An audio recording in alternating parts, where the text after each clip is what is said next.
presentation of Fox Sports.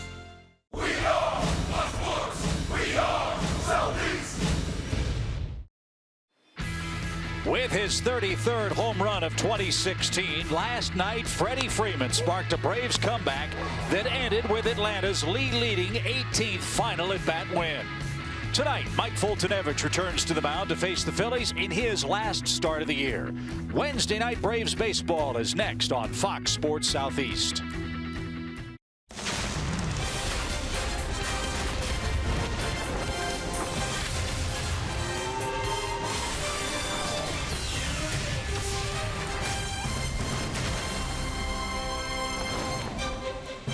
The Braves' final homestand at Turner Field and our farewell to the Ted are brought to you by Georgia's best Chevy dealers. Hardly a cloud in sight. That's good news as the Braves and Phillies meet for the second time here at Turner Field in Atlanta. The Phillies will have to contend with a red-hot Freddie Freeman. The reigning National League Player of the Week hit another homer last night and rides a 29-game hit streak as he enters the second game of this series here on his home field. Hi again, friends. Joe and Chip. Great to be back at the ballpark. Let's see if Mother Nature and the Phillies cooperate again. Come from behind win for Atlanta last night, and the offense got started with who else? Freddie Freeman again. Well, he's been fun to watch over this stretch. Let's figure he's over halfway to Joe DiMaggio now with 29 straight games. For the Braves, Mike Foltynewicz is on the mound tonight for the first time in 16 days. Remember, he got smoked with this line drive from Marcell Ozuna on September 12th. Hit him right in the calf muscle. Did a lot of damage back there. The doctors are saying some nerve damage that are going to make that leg sore for quite a while. So he's had a lot of time off, and he was pitching lights out prior to that outing. Left the game with that injury, but hopefully tonight he'll be able to return to those kind of numbers that he had the previous 3 starts to that injury. Always a treat to watch Mike Foltynewicz take the ball for the Braves. Freddie Freeman is hot. A lot of things to look forward to tonight, including a few great Turner Field historical moments. We'll come back and begin our celebration of this final week of Braves baseball here at Turner Field in Atlanta right after this.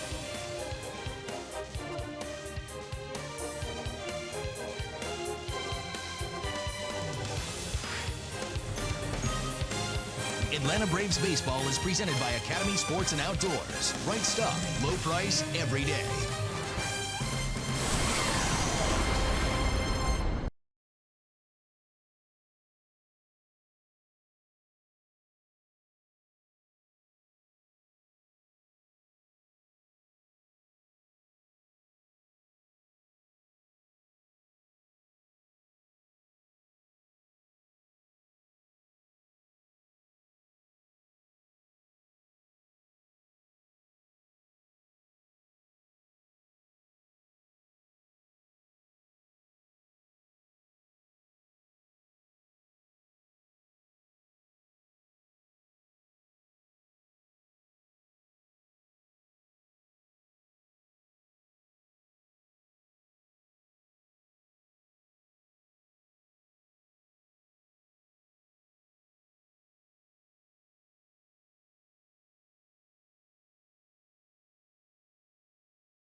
Swing, high fly ball, back to right center, and the Braves have won it!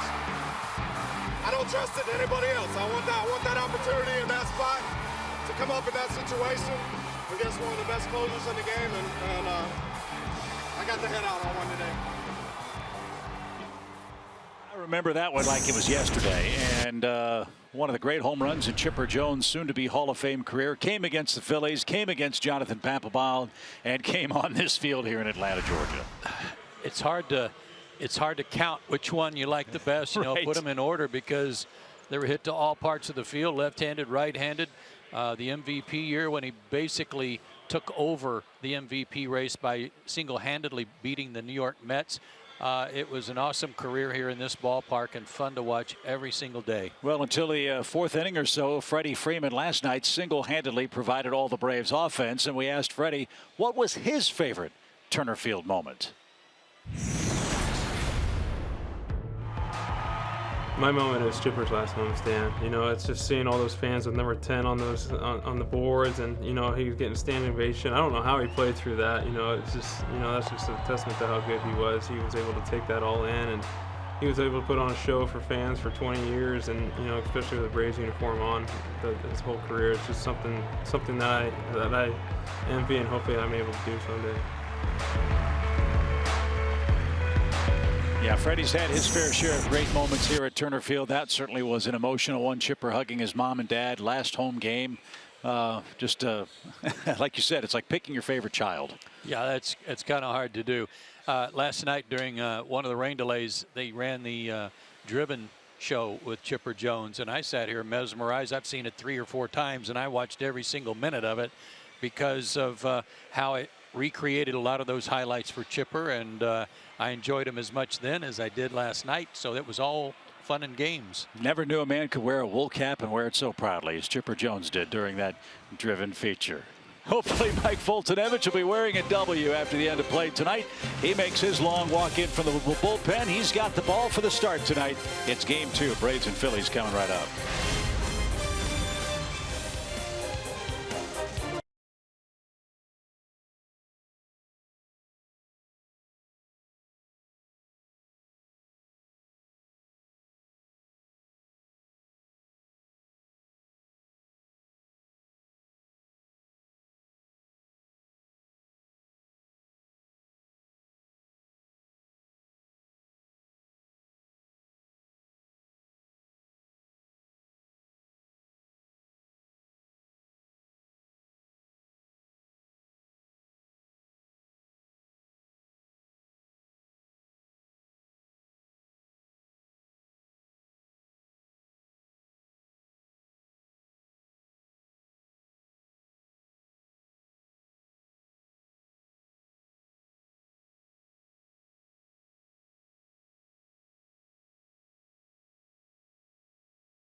Georgia's best Chevy dealers.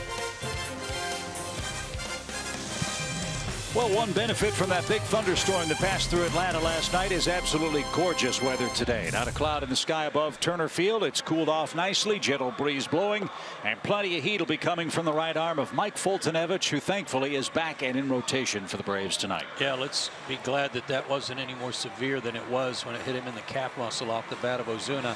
Here are his home road splits. Good numbers here at home. 2-1, a 4.44 ERA. 231 average, only 5 homers allowed here in his home ballpark in 9 starts. His 4 keys to pitching success. Well, naturally, when you've been off 16 days, you're going to be a little amped up. You're going to be fresh. So he's got to guard against being too hyper and working too quickly and trying to throw too hard. Back to the future, if he can regain after an inning or so that form that had him pitching so well right before he got hurt, he will finish up on a good note. Last night, the Phillies scored 6 runs, and despite that offensive output, they're still dead last in the National League in runs scored. They have Hernandez, Galvis second, Odubel Herrera third. Michael Franco's their cleanup man. Ryan Howard hit a grand slam here last night, his 15th in the big leagues. Rupp, Ashe, Altair, and Adam Morgan at the bottom of the lineup card for Pete Maccannon's club, which is going through some big-time bullpen problems that we'll document a little bit later on tonight. So Fulte's ready to go, and his first game and first pitch back. That's right there for a called strike. 83 degrees officially at first pitch. And a line drive toward left, and a diving catch made by Matt Kemp. A sinking line drive retires Cesar Hernandez, and Matt's starting to make those in bunches, isn't he? Yes, he is. Got a night off last night, gets tested first batter tonight. Slicing line drive too. Nice play. Kemp, Inciarte, and Malik Smith, the Braves outfielders from left to right tonight. Nick Markakis gets game 2 off. Here's Freddie Galvis. He's riding an 8-game hitting streak. He moves from 7th to 2nd on the lineup card in game 2. Yeah, they had Roman Quinn hitting there last night, but he strained an oblique or something last night that caused him to come out of the game. He missed a bunch of games with that in the minor leagues. And it's the same injury, and that's a shame. They liked what they've seen out of Roman Quinn in his brief stint with the big league club. And how about that swing and a miss? Foltynewicz disposes of Galvis with 3 pitches and quickly 2 out.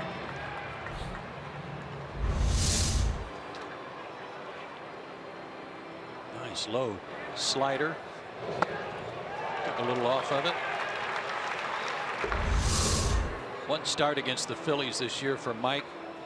Wasn't a real good one. 5 2/3. He did pitch into the 8th inning. 8 hits, 5 runs. Lifetime 1-1 against them with a high ERA.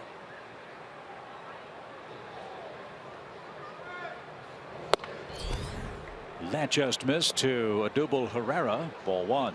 At 98.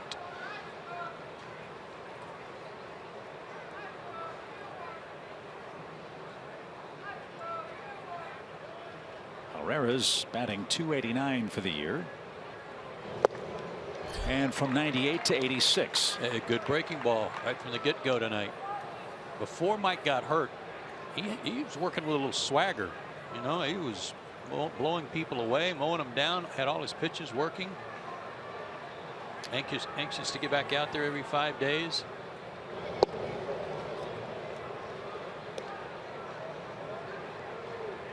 He's won 6 of his last 9 decisions since the 4th of July. High ERA. I mean, he's had some games where he's given up 6 or 7 runs. But 6-3 in that stretch, including 4 straight winning decisions. Another good breaking ball. And we saw it there too. He was getting some run support through that stretch. That always helps. Way out in front of that curveball.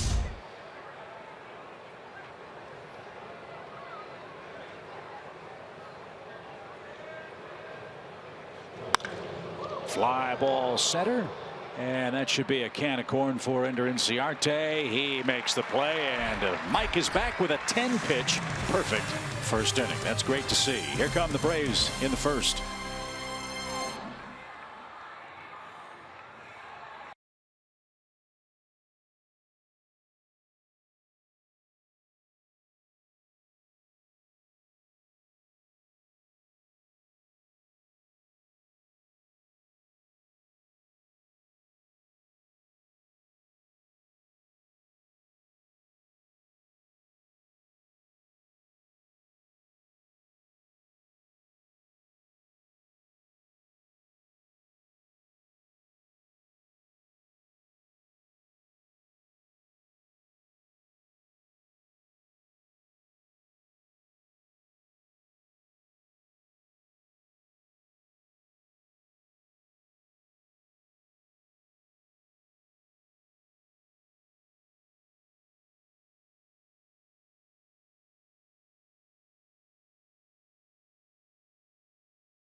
again tonight, and young left-hander Adam Morgan with a 2-10 record gets the ball for the Phillies. Yeah, 2-10 is a little deceptive right now. There are his numbers and his splits against lefties and righties. Right-handers tearing him up a little bit. He's out of Cal High School in Marietta, 26 years old, 6'1", 200 pounds. Originally a third-round pick in 2011 out of Alabama. But his recent work, 4 starts in September, 1-1 with a 2.95 ERA. Much better work here lately. Phillies cooled off Ender last night. An 0-for-4 game for the Braves center fielder. He did walk and score ahead of Tyler Flowers' 6th inning home run. Braves were down 6-0 after 2, came back and won 7-6.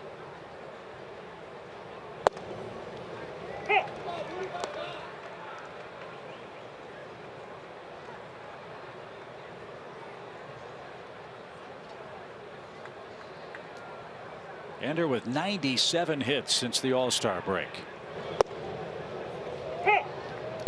He's trying to catch Terry Pendleton, who has the franchise record. 106 for TP back in 1991.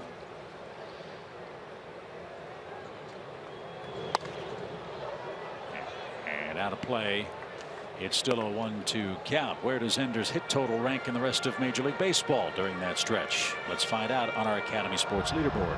And Joey Votto has snuck past him by a couple of hits. Catch up with that tonight. Adam Morgan had a real good start here back in May. And it's the only time all year that he's pitched 7 innings in the big leagues in any start, and it was a beaut. Bouncing ball. Howard's got it. Race to the bag. Bad throw, and Ciarte's aboard. That'll be an infield hit for Ender, his 98th since the break, and his first hit of the series. Very late start getting over there by Adam Morgan. And because they were almost parallel, tough toss for Ryan Howard. You can see that stutter step there by Morgan. Kind of hard to lead him. And he had to go straight at the bag. Couldn't go to the line and then run up. That start back on May 10th here at Turner Field. 7 innings, 4 hits, just 1 run allowed, 1 walk, 4 strikeouts. Beat the Braves 3-2. First pitch swing by Garcia is driven towards center. And Odubel Herrera backs up, makes the play, and Ciarte fakes a tag. And he'll retreat to first with 1 out. Well, correct me if I'm wrong, but 3 runs for Adam Morgan is like 10 for anybody else. He's one of the guys that Julio Teheran and Matt Whistler ought to go have lunch with. He's in that lack of run support club for the Phillies.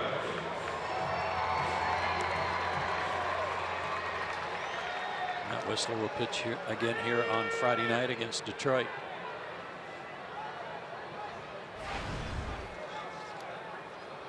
So here's Freddie Freeman.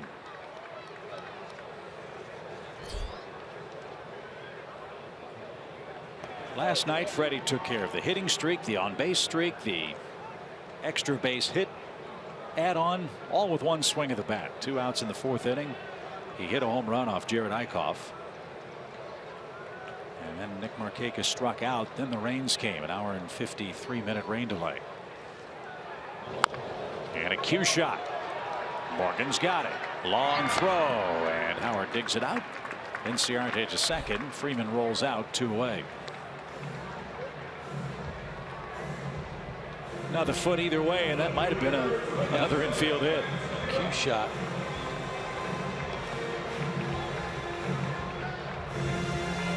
And back to Morgan. 1-10 in his last 17 starts. While he's been in the game, he's received a total of 28 runs of support in 88 2/3 innings in that stretch. It's not much help, is it? No.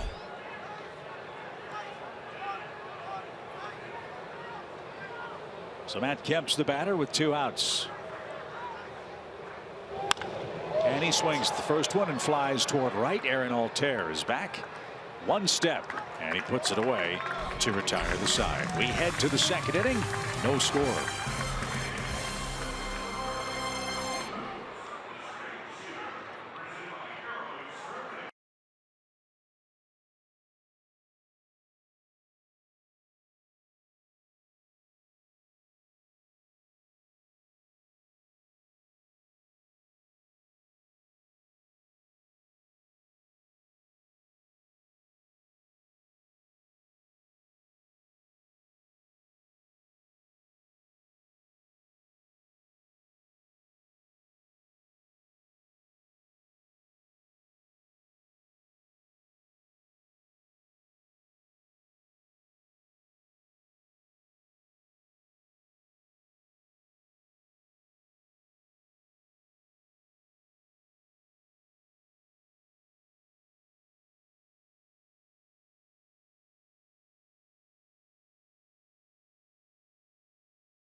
Greater coverage of baseball feature. Let's check out the playoff picture in the National and American Leagues and the wild card for good measure too. Well, you see that the Indians and Rangers have clinched their divisions, and the Nationals and Dodgers have clinched theirs. The Cubs already have nailed down home field advantage throughout in the National League for their ball club. But the wild card is still wild and woolly. The Blue Jays have a nice 2-game lead over the Orioles, but the Tigers will come to town on Friday just to gain back at the moment. And the Mets, Giants, and Cardinals, that's still looking like a possible 3-way tie. I don't envy our friends just down the highway a bit at Turner Sports and the MLB Network, or even FS1, trying to figure out the playoff play-in scenarios which could take place, as Michael Franco pops out to Daniel Castro for the first out. Yeah, you got 3 teams separated by a game in the National League. You have 5 teams separated by 2.5 games in the American League wild card chase. All 3 of the National League contenders last night scored 12 runs. They were hammering it. And it is not impossible. It's highly improbable, but it's not impossible that if somehow the Mets, Giants, and Cardinals all lose out and Miami wins out the rest of the way, there'd be a 4-way tie potentially, with one big asterisk. The Marlins have played 1 less game than those other teams, which means the Braves would have to go play Miami on Monday if that game means something. As Ryan Howard didn't get it, 1 ball, 1 strike. Again, not likely. Right. But possible. Ryan Howard, 15 career grand slams.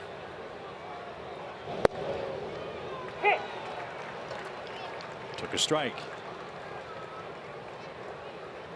23 lifetime homers in this ballpark.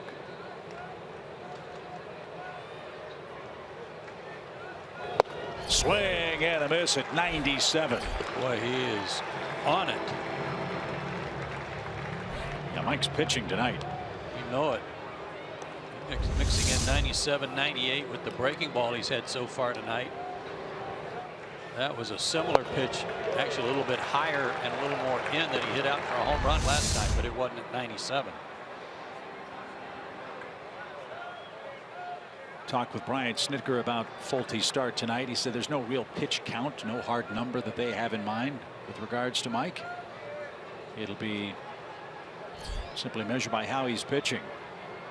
And who can argue with what he's done so far tonight? 17 pitches, 13 strikes.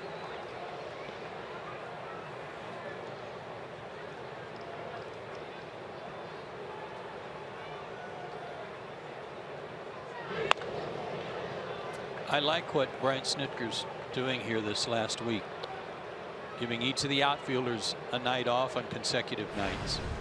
That way Malik Smith gets some at bats. Rio Ruiz is scheduled to start at third base tomorrow night to give Garcia a night off. Castro's getting a start tonight. Ooh. Pitch right there. But he's doing that now against the Phillies in games that don't have any bearing on postseason. But when the Tigers come to town, it'll be all hands on deck. Little pop off the end of the bat. That'll carry out to Matt Kemp, and Matt puts the squeeze on that. And Mike has retired the Phillies in order for a second straight inning.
You'll join us here at Turner Field tomorrow, September 29th. Before the game, you can walk the warning track for a chance to take a picture with your favorite Braves player. Go to Braves.com/final countdown and get all the details. You don't want to miss it. It was Team Photo Day today here at Turner Field. And what a thrill that had to be for Brian Snitker. After 40 years in the Braves organization, a major league manager for the first time in 2016. And Brian's done a heck of a job. He has indeed. Braves are 55-64 since Brian took over in early May. Everything we hear is that he will be given every consideration to continue in that role. But that does not rule out that they may not also talk to some other individuals. Here's Tyler Flowers. He hit a homer here last night as well, and you, I think, called it perfectly last night. I think you said it was a cannon shot, something like that. It had that sound. Straight away, 3-run homer to center field. Perfectly timed. Had a little leg kick. Picked his foot up. A little leg kick. Got it down just right.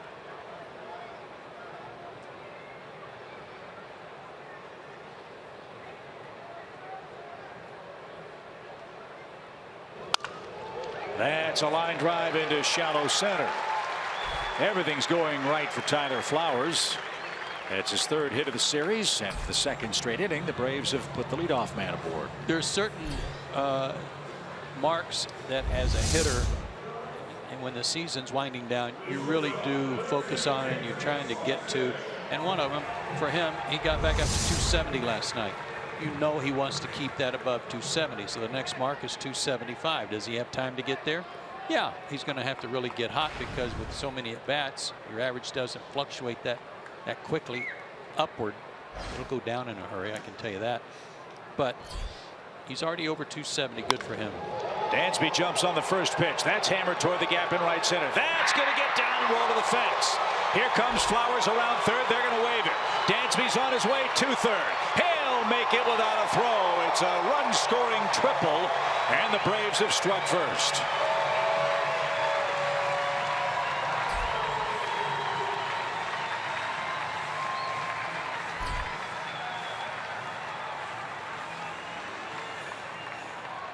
That was some quick strike. Base hit, first pitch to Dansby. Fastball down the middle. Cal High School pitching to Marietta High School. Marietta comes out on top on this one, his first big league triple. So I guess Dansby's buying at the big chicken after the game. After his first career triple, makes it 1-0. Here's Malik Smith. And he lays down a bunt. Nobody covered first, and Malix is safe. A bunt single for Malix. Let's see if the Phillies challenge this bang-bang play at first.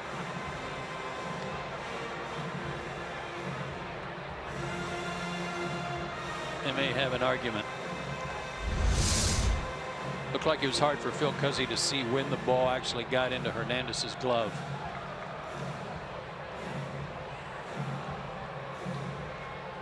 Bunt single last night for Malix. He had 2 tries at it.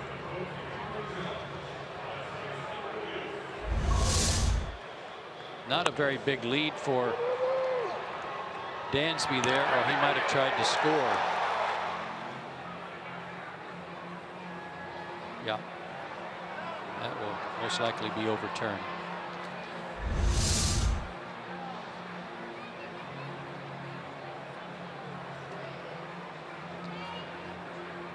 So Malix, it appears, is going to be out on a 1-4 play at first. Swanson will be at third with 1 in and 1 out. But we await for the official word from Replay Central.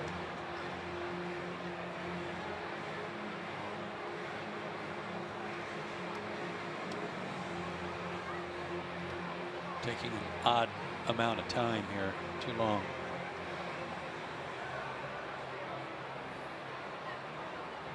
And the call will be overturned, and that is the proper call.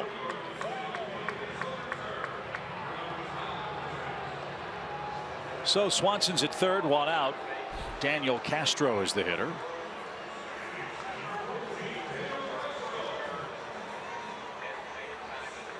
Daniel came into the game in the 8th inning last night and appeared at the plate and was intentionally walked.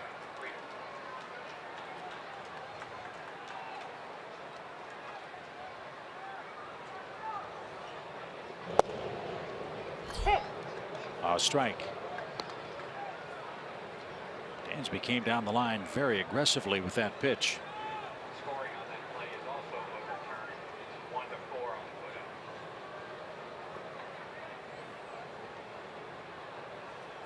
footout. Daniel's a tough out in these spots. He's good at putting the ball in play.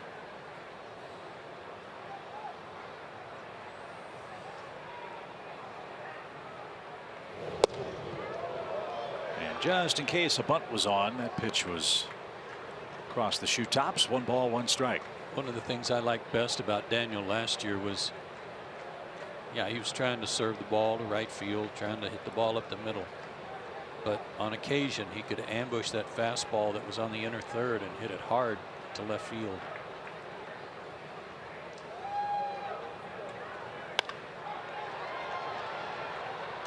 Headed right side and foul. Difficult part for him in this at bat is that it's been a while since he had a live AB.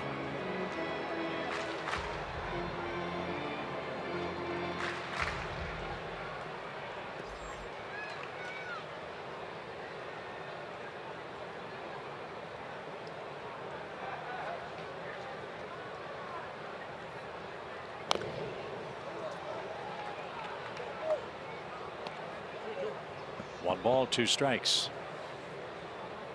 Well, with the Braves scoring a run off Morgan here in the 2nd inning, he becomes the 14th different pitcher used by the Phillies against which an opponent has scored a run.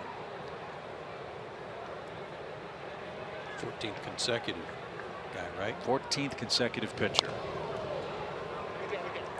So right now, a Phillies club that was so successful early in the season on the strength of their starting pitching and a very, very solid lockdown bullpen last few weeks. All the appearances, all the innings, and some of the inexperience out of their young starters has caught up with them here in September.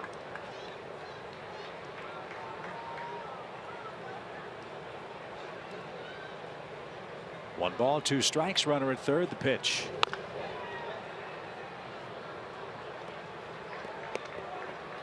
Putting up a good fight, fighting off that stuff inside.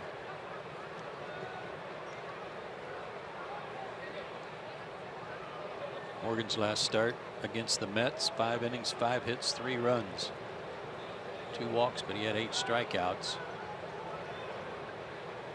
None of the hits a homer. Line drive into center field. That's going to get down for a run-scoring hit. Terrific at bat by Daniel Castro. Dansby scores. It's 2-0.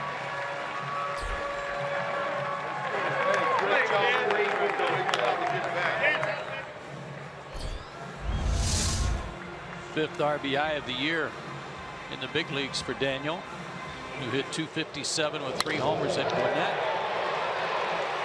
and earned that hit in RBI.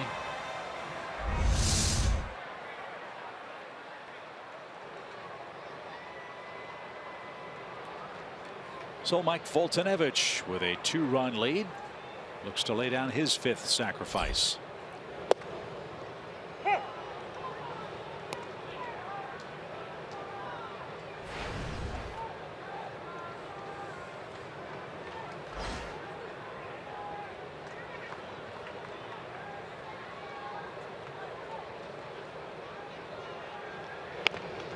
There's the bunt. And there's Morgan's throw. It is a successful sacrifice. Castro to second, and Ciarte will hit with 2 outs.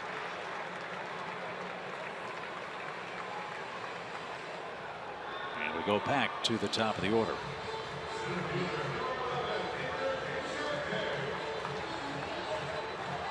Well, one thing we've noticed over these last certainly 2 weeks, but frankly since Matt Kemp got in the lineup, how the bottom of the order has fed the top.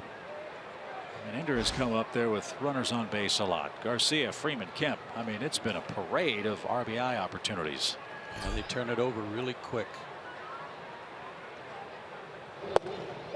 For a Braves team that struggled to score 3 runs a game most of the time the first 2.5 months, they're averaging 5 runs a game and hitting .280 as a team since Matt Kemp was acquired.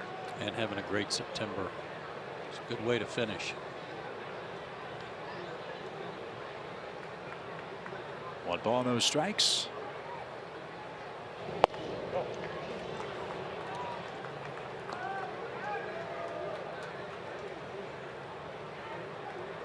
Second in runs per game, 3rd in average, 2nd in OPS, 1st in doubles, and a 27-24 record.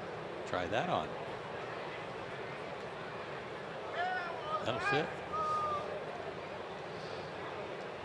2 balls, no strikes. I was just noticing the dugout though after that base hit by Castro, the high fives going around, and I saw Nick Markakis in there. He might be worth watching tonight because he might not know where to go. I mean, he plays every inning of every day, and he gets a night off tonight. He may drive people crazy. I wonder if he went to Chris Van Sant or Brian Snitker and said, "Is there assigned seating on the bench?"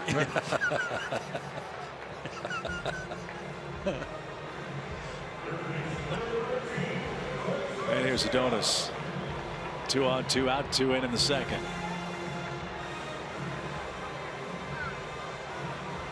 Adonis flat out to center. He's hitting .276 this month, 3 homers, 17 knocked in. And a point worth revisiting.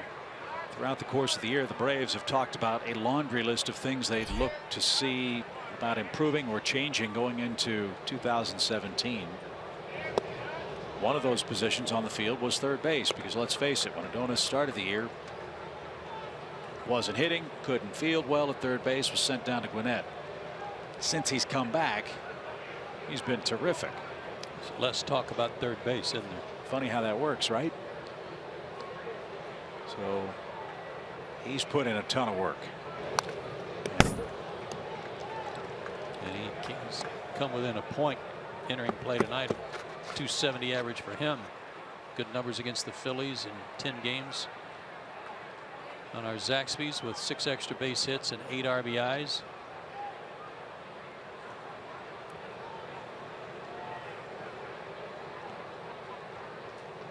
One ball, one strike. And I think he's found that hitting in front of a red hot Freddie Freeman in a major league lineup is a really good place to swing the bat. I would think so. And that's who's next.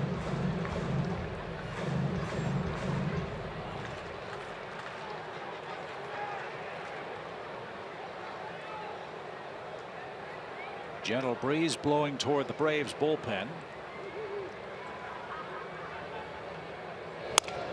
This one's poked toward short. Galvis has it, throws on the run, and that will retire the side. The Braves get 2 runs, an RBI hit from Swanson, an RBI hit from Daniel Castro. It's 2-0.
The third inning, Mike Foltynewicz on the mound making his return from an injury where he missed 16 days he didn't pitch. But some of my favorite things about sports are the meaningful things that you might not see. So before every single start, Mike Foltynewicz draws Nani in the dirt and fist bumps it. That is in remembrance of his grandmother who passed away actually earlier this season. He was very close with her, and he's done it every single start since then as a way to honor her. And guys, I'm sure she's proud because her grandson is a future ace in the making. It's really nice, Kelsey, and good to know. Poked foul by Kobayashi, and the count to him, 1 ball, 1 strike, 6 up, 6 down for Mike Foltynewicz, who leads the club in wins in the starting rotation. Mike at 8-5 for the year.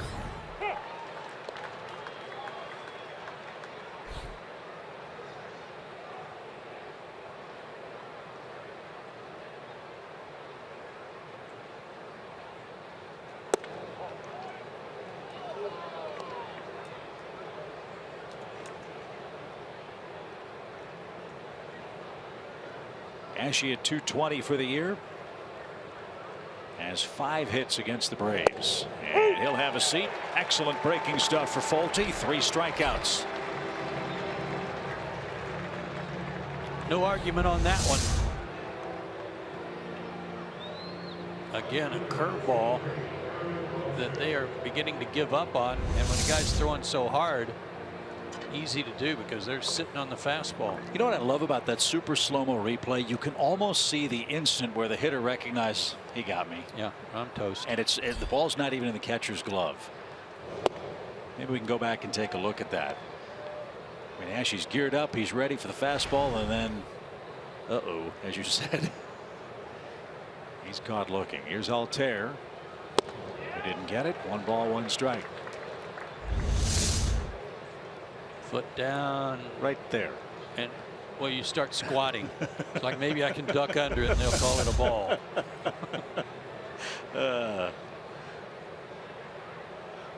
1-1 pitch. I don't know if you'd say he's pitching backwards tonight, but it's almost like his breaking stuff has set up his fastball more often than not. I think you're right.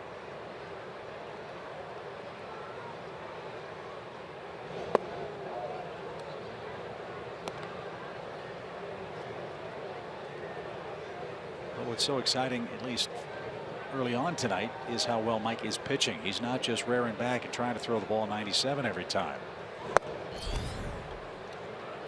And he's got a full count here with the pitcher Adam Morgan waiting on deck.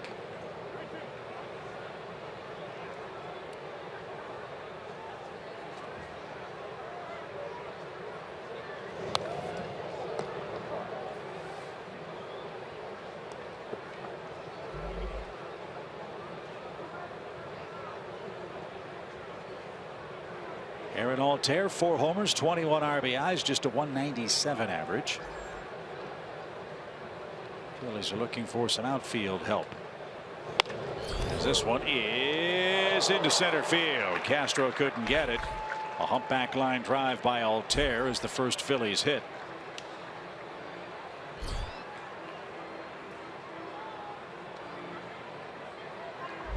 Humpback liner is right. He didn't hit it hard, just out of the reach of Daniel, who's come up with some pretty plays this year when he's had some opportunities to play. Almost came up with another one. So here's Morgan.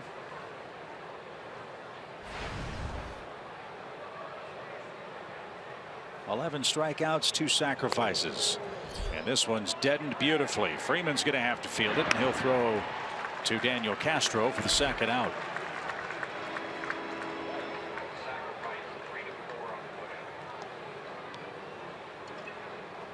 So the first Phillies runner in scoring position is Aaron Altair. Cesar Hernandez the batter. He hit a sinking line drive to left.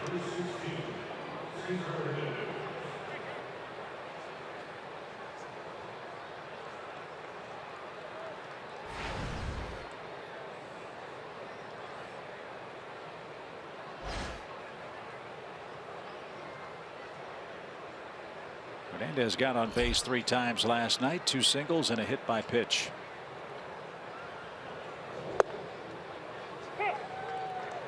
Again, the curveball to start him.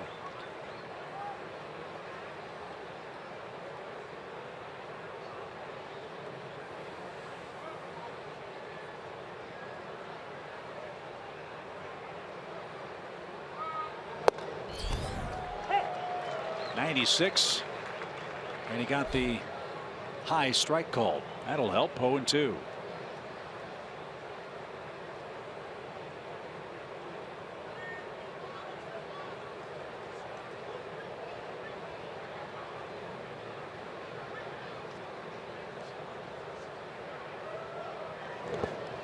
That popped away from Flowers, and Altair will take third.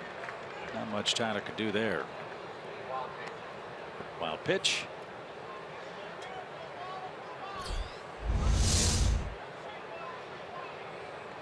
Yeah, spiked that one in there and then off the chest protector.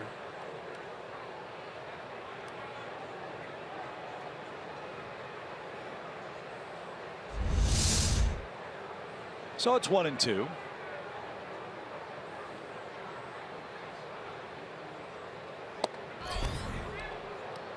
Up and away, 2 balls, 2 strikes.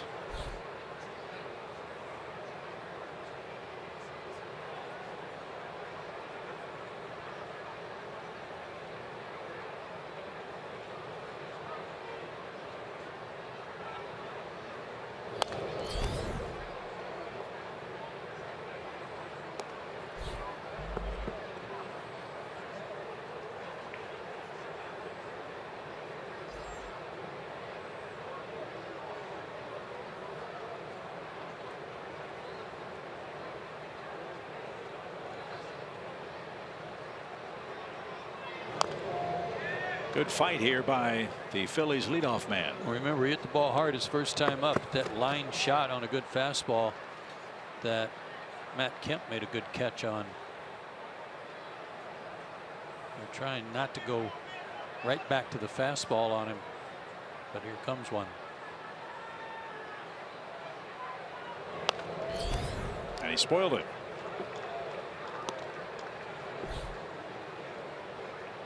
So Hernandez will see an 8th pitch.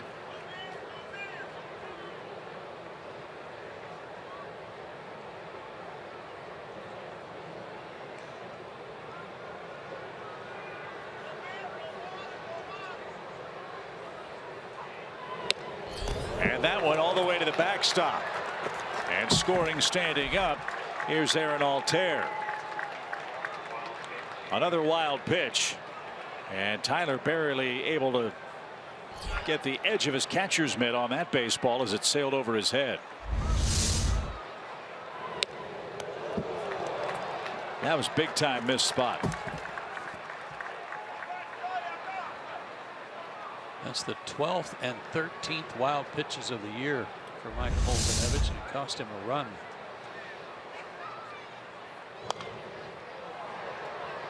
And this is one of those road markers that you look at with Mike Foltynewicz when he gets in a little trouble, or it's some self-inflicted damage, or there's a call that he doesn't get. Sometimes his emotions get the best of him. Factor in a long at bat as Hernandez coaxes a walk on a 10-pitch sequence, and the inning will continue with Freddie Galvis. It's quite an at bat. That might have been the most frustrating part for him, was not being able to put him away. 23 pitches this inning after breezing through the first 2.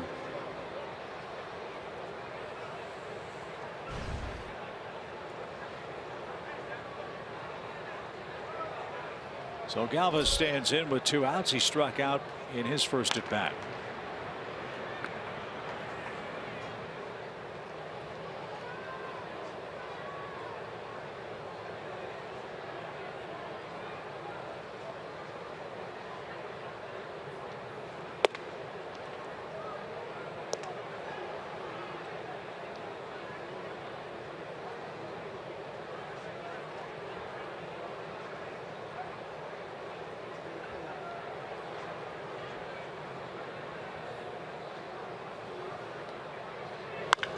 Sharply hit, and Freddie Freeman saves the day.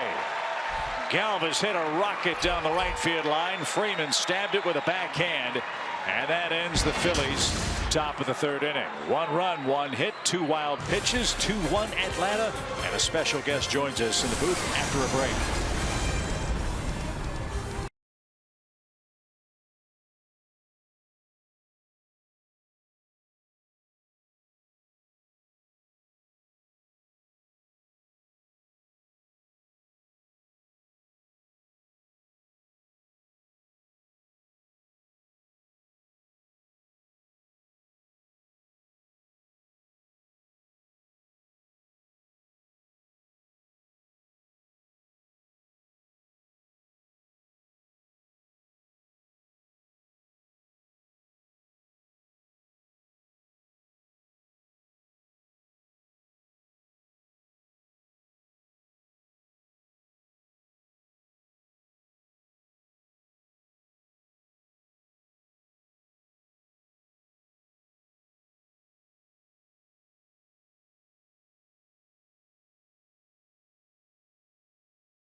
Freeman, Matt Kemp, and Tyler Flowers are coming up, but here's our special guest. The champ, Evander Holyfield, joins us here in the broadcast booth.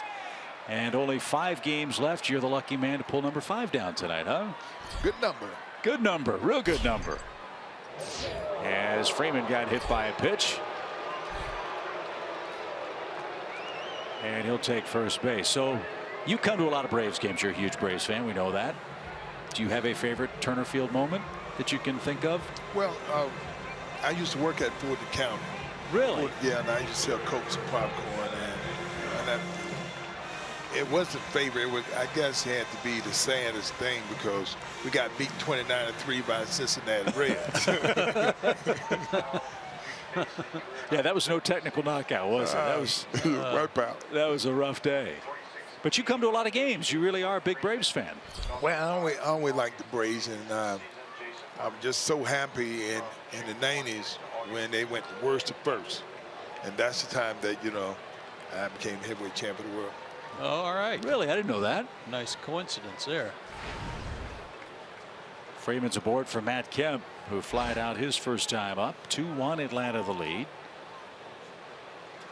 Man with 33 homers, 104 knocked in. Did you ever play Little League Baseball? I wasn't good. I was fast. I like getting on the base. I could steal the base, but couldn't hit the ball.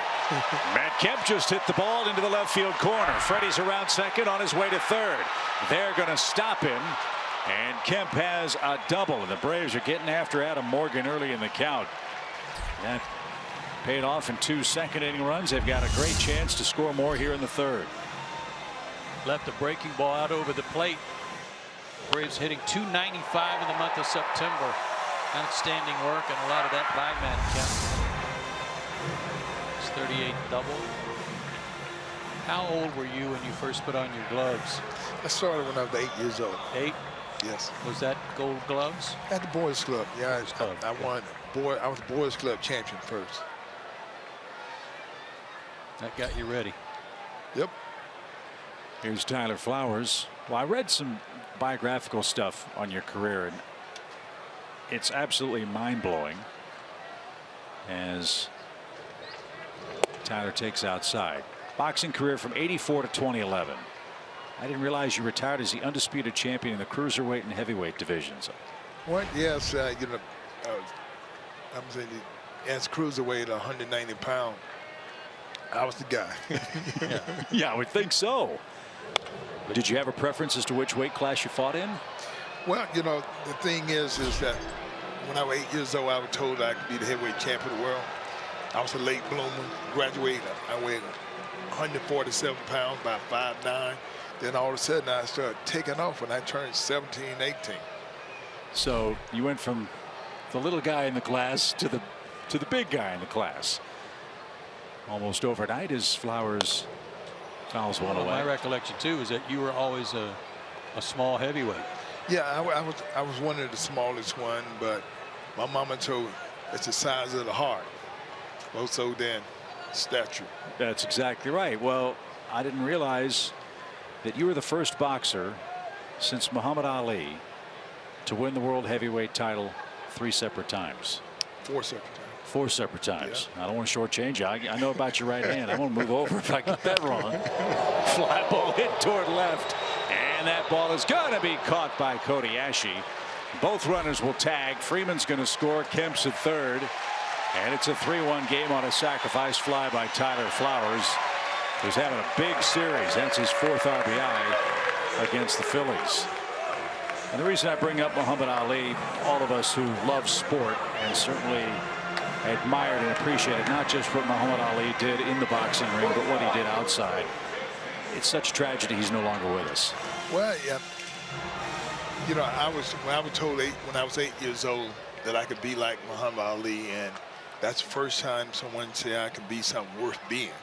You know, I lived in the projects, and a lot of people told us you wasn't going anywhere. But when they told me I could be like Ali, I said I got to ask my mom. That's a fair ball off the bat of Dansby Swanson. Kemp scores. Swanson at second. He'll stop there. And the Braves again jumping on Morgan on the first or second pitch. That was a very late call by Tom Hallion, and one that Michael Franco at third base is not too sure about.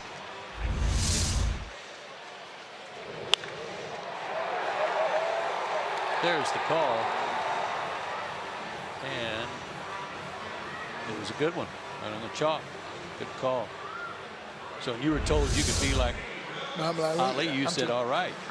It was amazing, you know, because I was that kid that, you know, my parents didn't read. So when I went to school, they laughed at me all the time. You ain't gonna be nothing. And when I was told that I could be like Muhammad Ali, that gave me an inspiration. So what was it like the first time you had a chance to meet him? Well, I met him in '84 after the Olympics and found out that he was a light heavy too. And so, you know, I said, man, I'm doing it. But he won a gold medal. I got the bronze medal.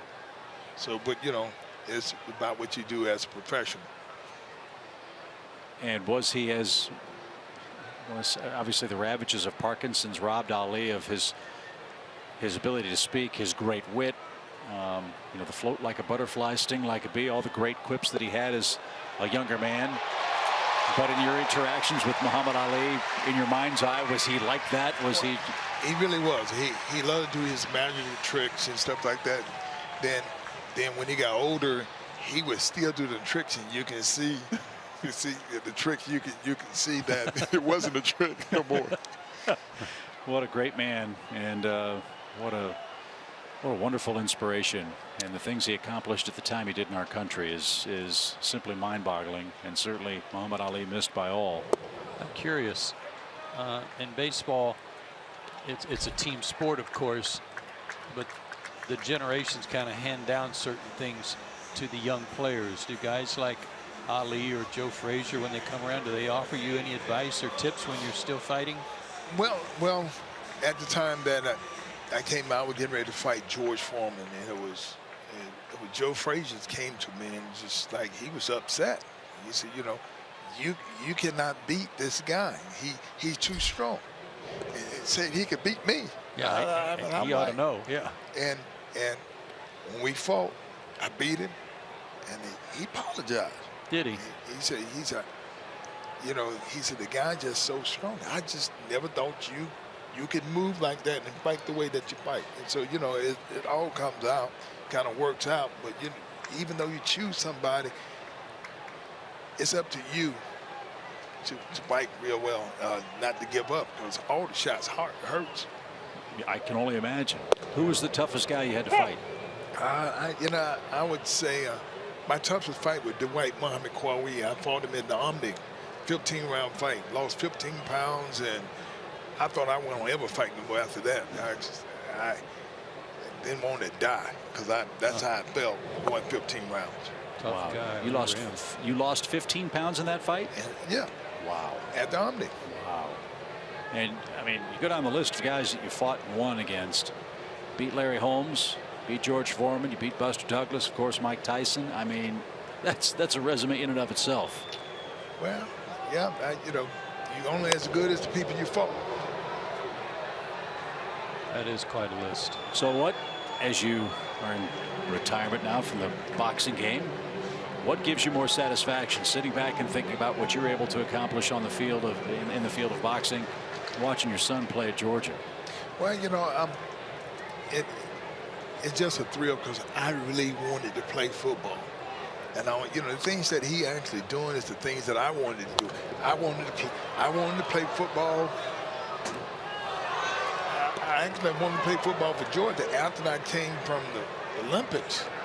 I was thinking about playing for Georgia, and my manager Ken Sanders said, "Evander, please don't do that. Please don't do that." Does Vince Dooley know this story? I don't know. My manager Ken Sanders didn't want me to do it. He said, "Evander, you just got a bronze medal. You got a contract to make $1 million." But it really wasn't about the money. It was about the joy. Sure. I love team sports, and you know, as an individual sport, it's hard. You know, it's hard. It's a hard sport. One person.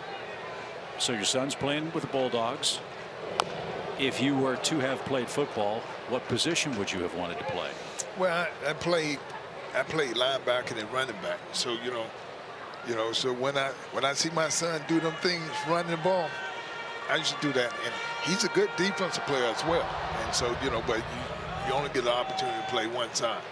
And so I could have been good in either, both running the ball or linebacker. I can tell you every offensive player in the history of college football is thankful you were not a linebacker. 2 balls, 2 strikes for Daniel Castro. And that pitch is and your son's name is Elijah, right? Yeah, Elijah. And what is he, a freshman? He's freshman. Freshman. He'll be playing. He'll be playing this week against Tennessee. Great. Another big inning for the Braves. 2 more runs across. 4-1 score. And the pitch is bounced off the screen, foul by Daniel Castro. So what keeps you busy these days? Well, I travel a lot and I go to China a lot and helping, kind of inspiring people. I just did a movie in China and they call me Mr. Miyagi. master. Inspiring people. So I found a good time in the movie business in China. So. Lined over third. That's going to get down for a run scoring hit. Daniel Castro thought about trying for 2. He'll slam on the brakes, and it's a 5-1 game. That's the second great at bat he's had, culminated in an RBI hit.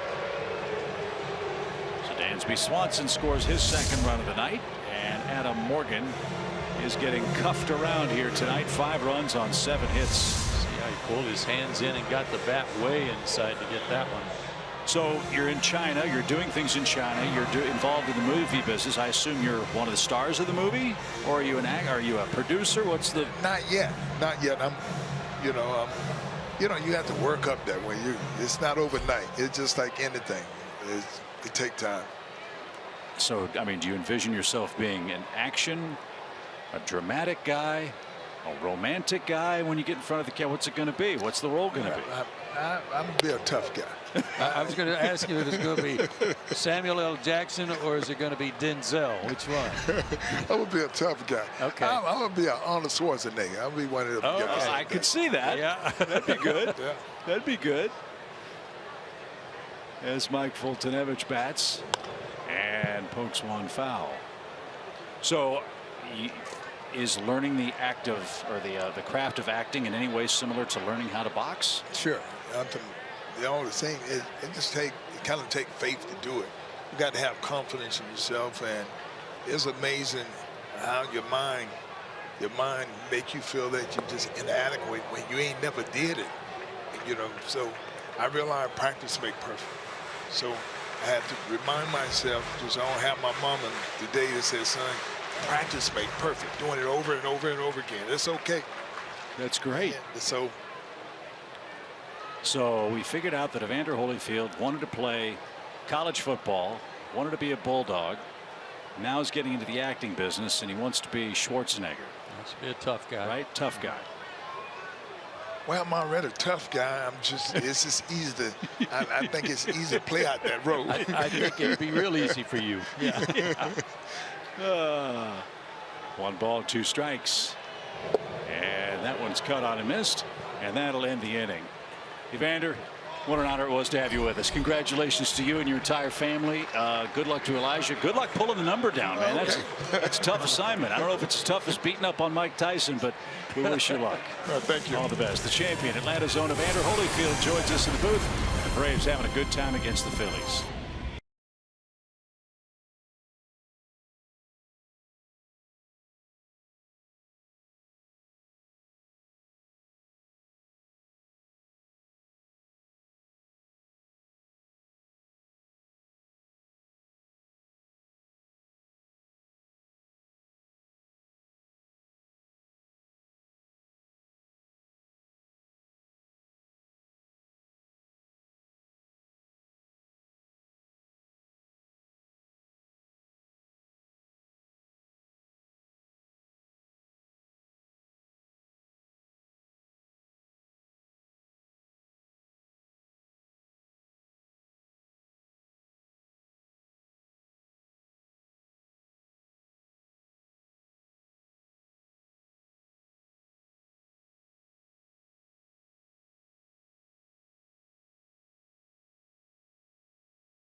Academy Sports and Outdoors. Right stuff, low price, every day. Well, I got to tell you, what a thrill it was to go around with the champ, huh? I loved it. I loved every bit of it. Loved every one of his answers. He had me hooked. So he'll be pulling down the number 5 here in just a little bit. Not an official game yet, but the Braves are officially spanking Adam Morgan 5-1. I love boxing, and I miss watching Evander fight, and the boxing game misses him big time. Well, again, that list of guys that he beat. George Foreman, one of the hardest punchers in the history of the sport. I would have said same thing that Joe Frazier said. Don't do that. Yeah, right. I mean, I don't follow boxing like you do, but I know of Larry Holmes. I know about Buster Douglas, and everybody knows about Mike Tyson. He beat all those guys. I know. Awesome. So our thanks to Evander Holyfield for joining us, helping make this week at Turner Field an unforgettable one for us as well. Final week here. Just 4 games left here after tonight. He was always in such superb condition. Even late in his career, when most guys were beginning to put on a few extra pounds, you know, didn't look as good as they used to. Not Evander. He always looked ripped. Still does. I mean, yeah, great shape.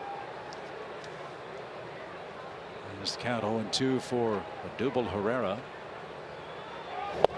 And Mike blew him away. That's his 4th strikeout. 1 away in the 4th inning.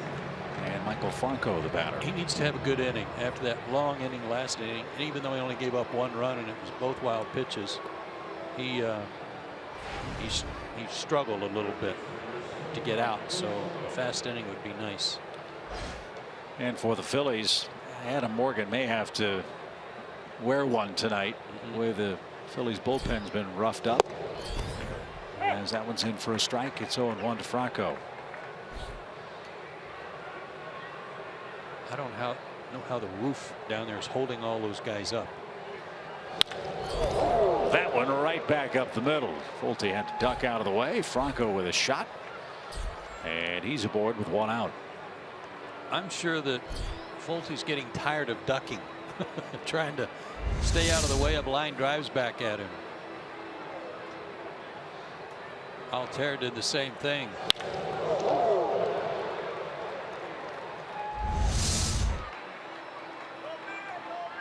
So here's Howard.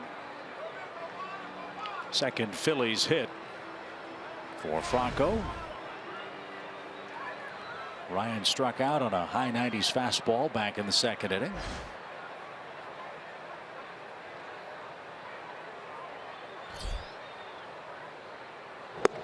You know, if there's another team out there kind of watching Ryan Howard, thinking he might be available this offseason, especially an American League team.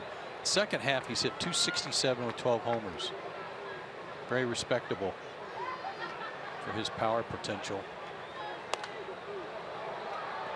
And in the right ballpark, kind of thinking just down the road, Baltimore in that ballpark. DH there. Mm-hmm.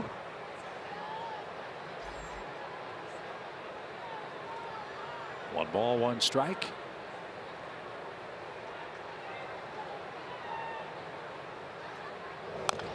And the thing that I appreciate most about Ryan Howard is, look, he's made more money than he could ever possibly spend.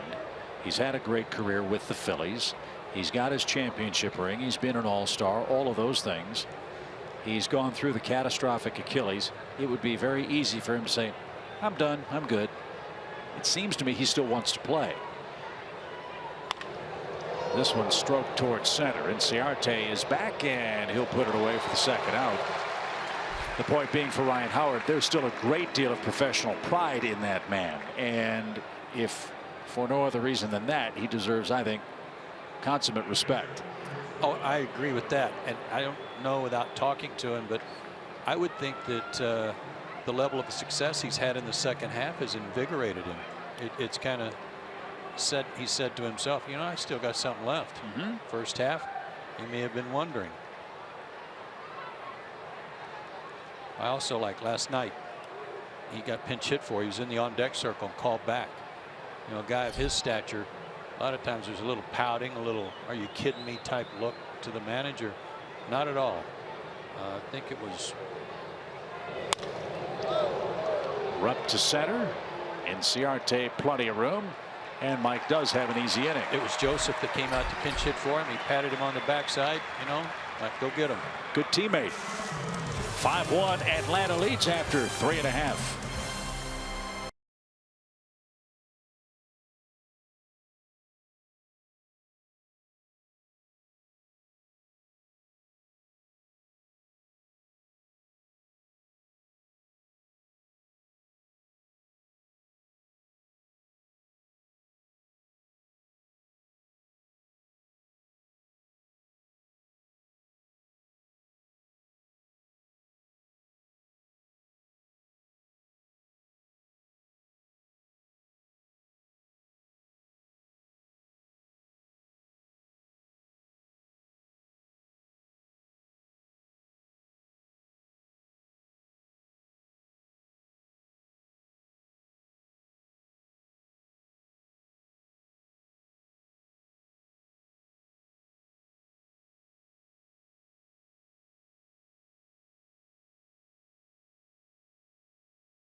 Oktoberfest is coming your way tomorrow against the Phillies. A lot of great activities and fun things are planned. You can find out more, as we will, on Braves.com/Oktoberfest.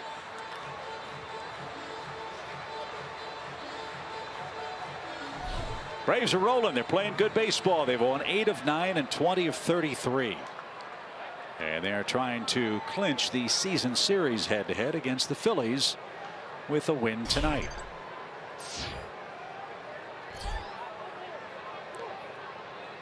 And Ender Inciarte will lead off the Braves' 4th. Here you go again with what you said a minute ago, Chip, and that's turning the lineup over. Guys at the bottom of the order had good at bats, especially Castro. And back to the top of the order.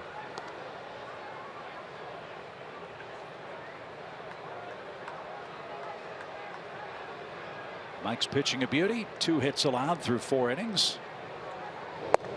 As you pointed out, Joe, run support hasn't been a problem for Foltynewicz. He's got 5 more to play with so far tonight. A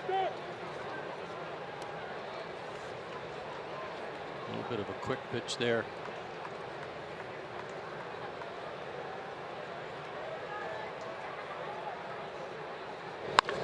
Ripped into right field and headed for the corner. Ender's around first. He's on his way to second. And he'll stand with a double. Man, oh man, are the Braves clobbering Adam Morgan tonight. Like an off-speed pitch that he left upstairs.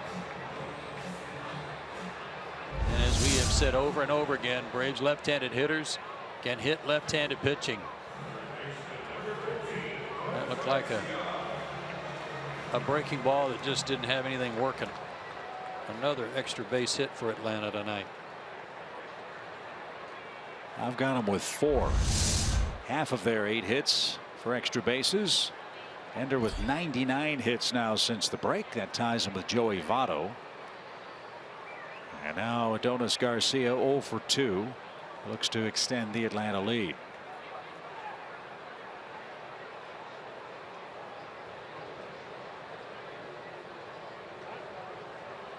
And now Cameron Rupp is going to head out for a meeting. So, you know, the old adage in baseball, you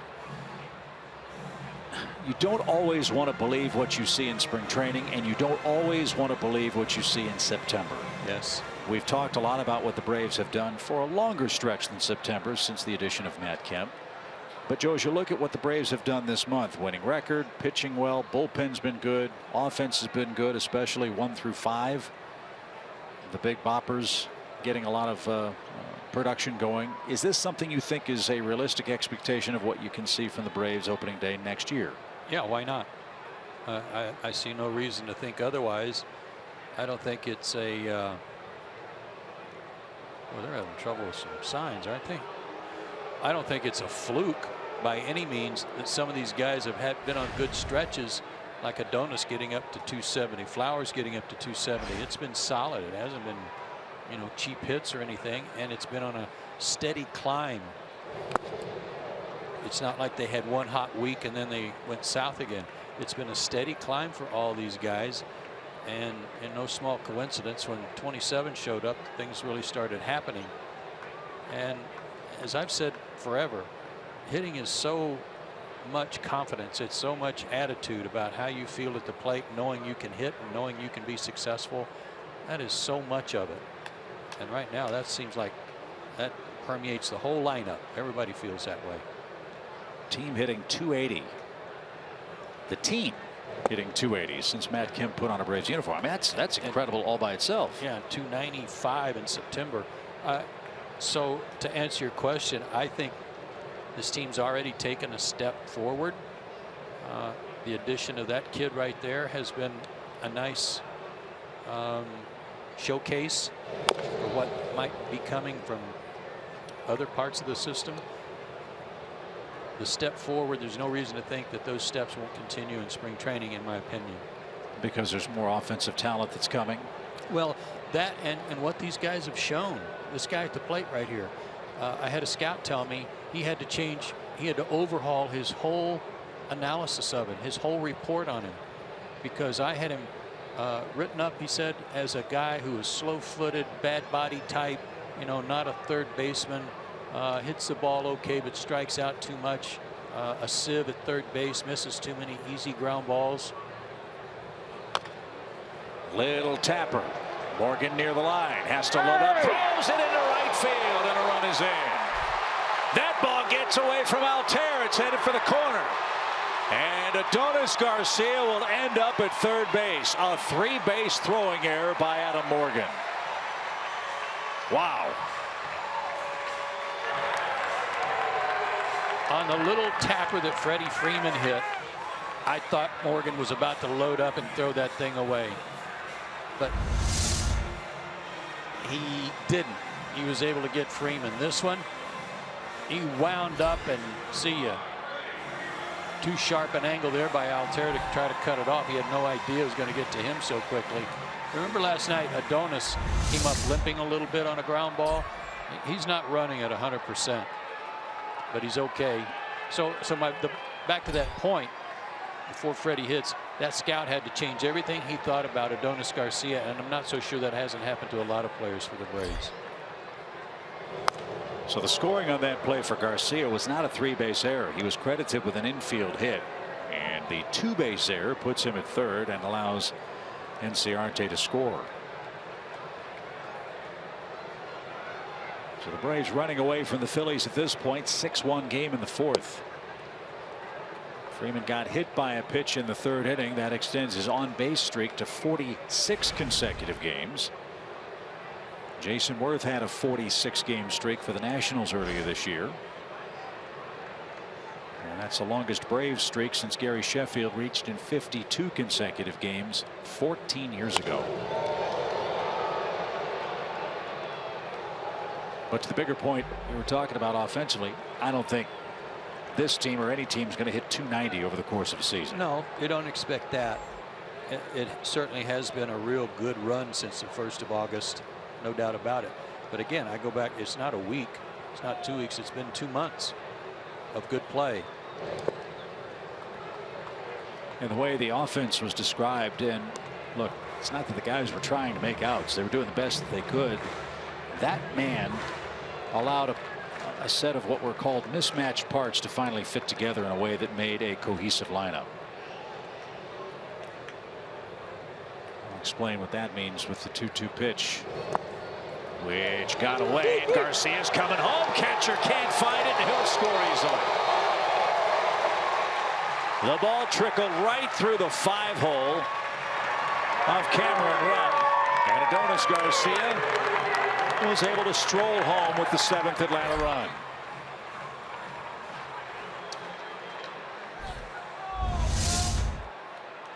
Cameron thought he had it, and then he can't find it. He sees a runner coming in. Can you imagine his panic? Was like, well, yeah, but where's the ball? Right on top of the tomahawk is where the ball was. And now Freeman awaits a 3-2 pitch, and he did not swing.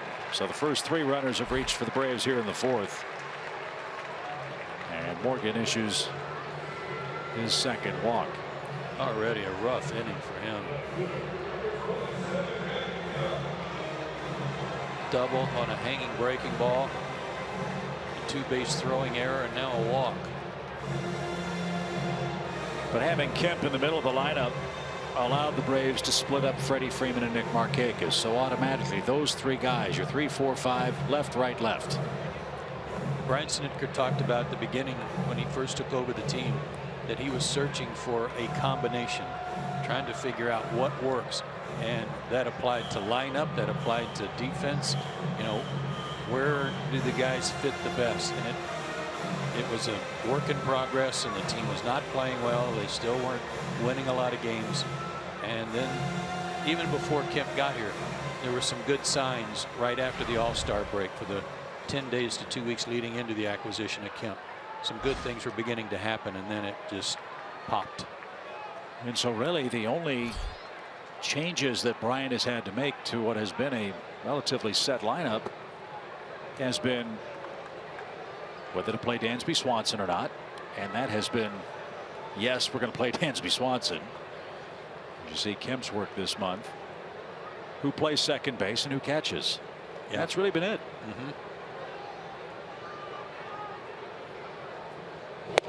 I mean, that's the kind of thing that a championship club manager usually has to deal with. He's got a set lineup, and he only has to interchange a couple of positions.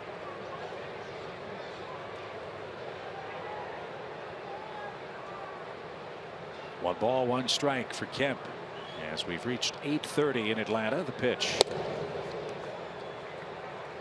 I don't know where the standings are now for September, but the Braves may well be on their way to the September championship.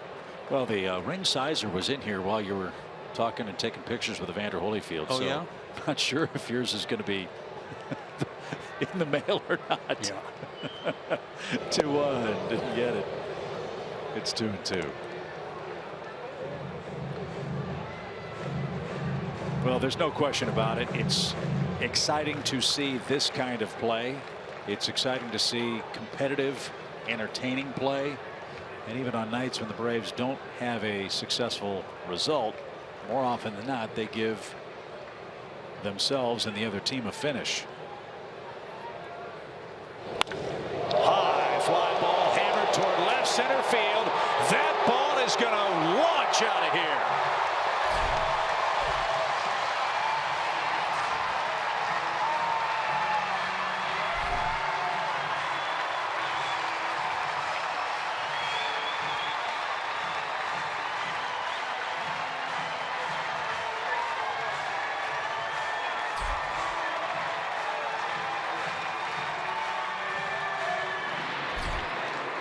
Third home run for Kemp.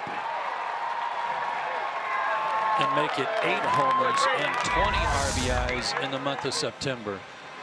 Another breaking ball right into his wheelhouse. And this ball went a long way, folks. Way up there. And for Morgan, again, he's taking one for the team, it appears. He's only thrown 75 pitches. He's given up 9 runs on 10 hits.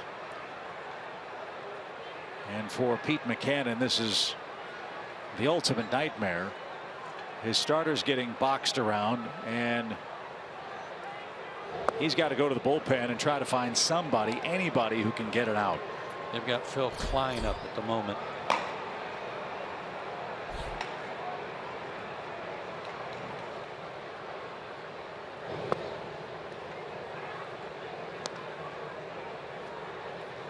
.423-foot homer.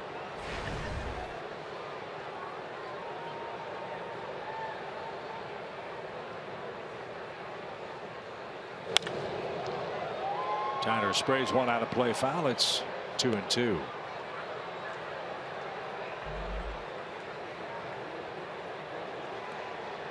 Four runs are in the fourth. There is nobody out.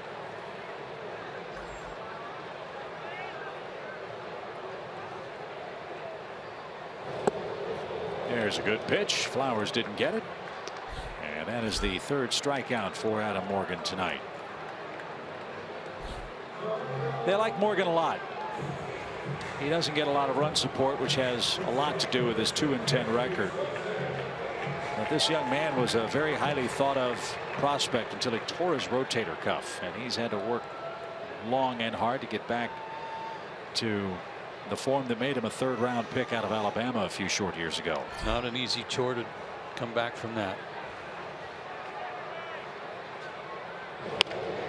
That one squibbed towards short. And Galvis will throw out Dansby. There's out number 2.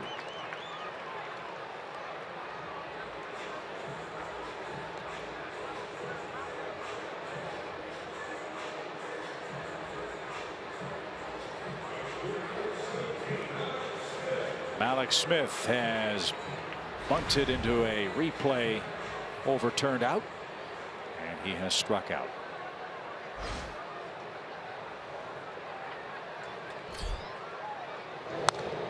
Strike one.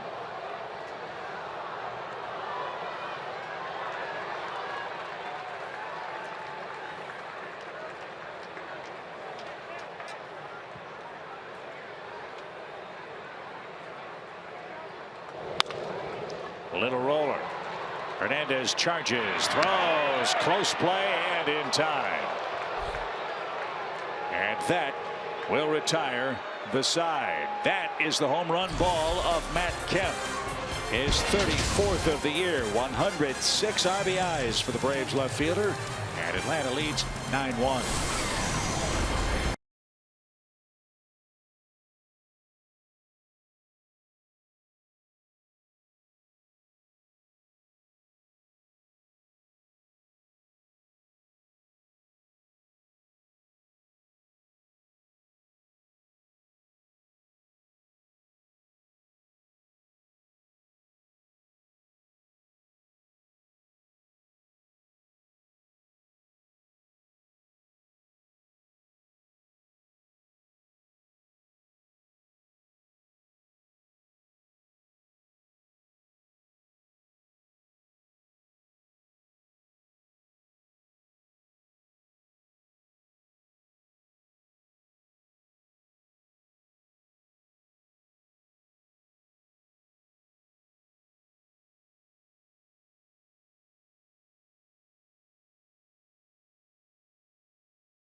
(9-1) Atlanta as we move to the top of the 5th inning. Bottom of the order coming up for Mike Fultonevich. I think one of the things that we look for in Mike as he continues to learn how to pitch in the major leagues is how to pitch with a big lead. Mentioned all the run support that Mike has gotten. Last 6 games in which Foltynewicz has gotten 5 or more runs of support, he has pitched to a 6.3 ERA. Yeah, and I think a lot of that, remember the game in Minnesota? He had a huge lead and he had a hard time getting to the 5th inning. And part of that was because he was just trying to, he got away from what he does and was trying to just make them put the ball in play, and they were.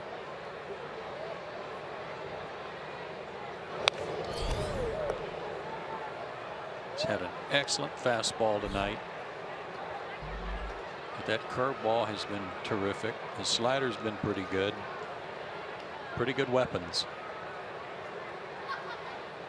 Mike making his 22nd start, looking for his 9th win. And he just missed inside to Cody Ashe, the converted third baseman, now playing the outfield for the Phillies. Tell you what the Detroit Tigers are hoping.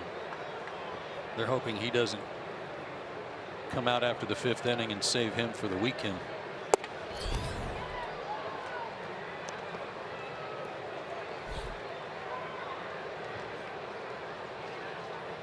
Full count.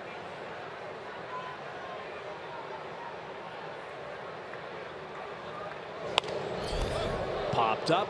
Adonis long run over near the stands and 2 rows deep. Won't have a play.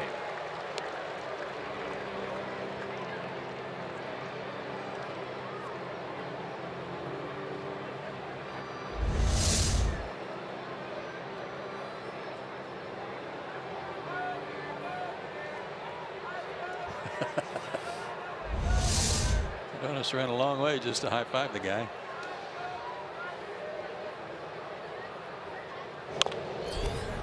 That one will bounce into the Braves dugout. Do it again. Ashe's the guy that took the call third strike his first time up on that curveball where he was trying to duck it.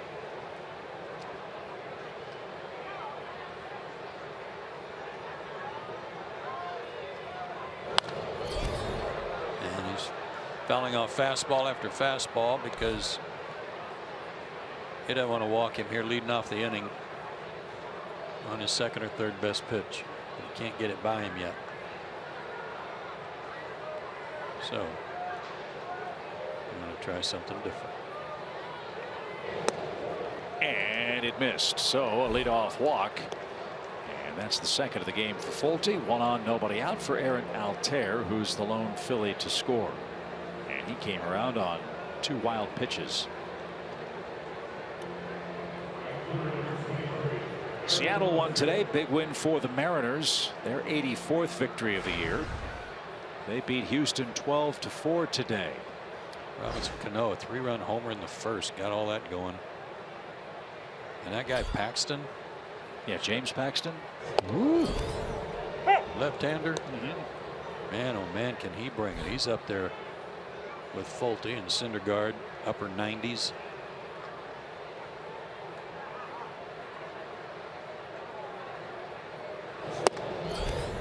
Toronto's winning tonight 2-0 over Baltimore. The Blue Jays, the top wild card leader.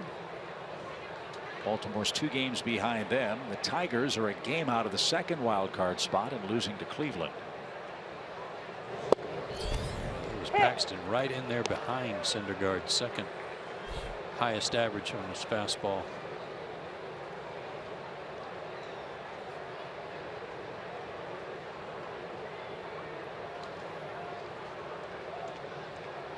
One-two pitch. Check swing roller. That's going to trickle down the line and stay foul. So Altair back to the plate. Tell you what, somehow if Seattle gets in there with Paxton, King Felix, and Iwakuma, they could strike fear in some people with their pitching alone. It's like hockey, man. You get a hot goaltender, yeah, a couple of hot starters, you never know what can happen, and that's what makes the wild card so fun. If you can just get in somehow, some way, then all bets are off. Then it really is a roll of the dice. As Altair digs back in with a 1-2 pitch, and he didn't get it. Mike heated him up at 96 miles an hour, and boy, was that just as fluid and as easy A 96-mile-an-hour fastball that you'll see a pitcher throw.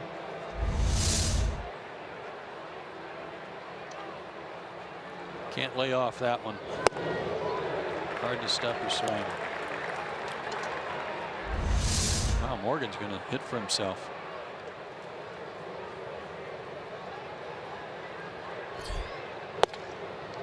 He laid down a bunt his first time up. Well, look, we're not picking on the Phillies relievers. They had a great first half of the season, but they've been really hit hard. Last 77 innings, they've given up 69 runs. I get that. There's a lot of bodies down there, but this guy's given up 9 runs on 10 hits. Yeah, it's a shame to have him leave him in there to continue to get knocked around. I don't know that that's fair either. When you got so many people down there, whether they're worthwhile to bring in or not.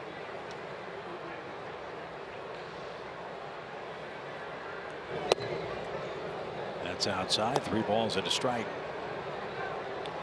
Well, I'm paraphrasing what Pete Buchanan said in the Phillies papers when he was asked about their bullpen's problems, and he said, look, bottom line is we got to have some of these guys do the blanking job. Yeah. So he was not at all happy as that one gets away. And Mike Foltynewicz just walked the pitcher with a 9-1 lead.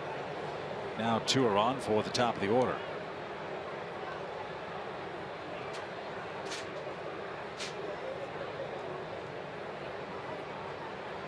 Roger McDowell is going to make his way out.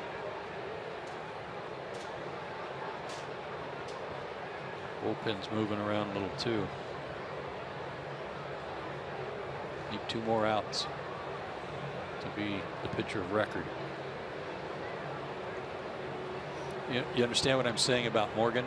Yeah, I do. I don't. It's not just because their bullpen stinks doesn't mean he's got to suffer through this, in my opinion. And we don't know if, again, when we went to break before the Braves came up to hitting their last at bat, don't know if Morgan talked to their pitching coach or the manager and said, I can give you 1 more. Yeah, he probably did. They probably asked him. And I'm sure he, being the competitor he is, and the old Kel Longhorn that he is, he said, yeah, I'll go back out there.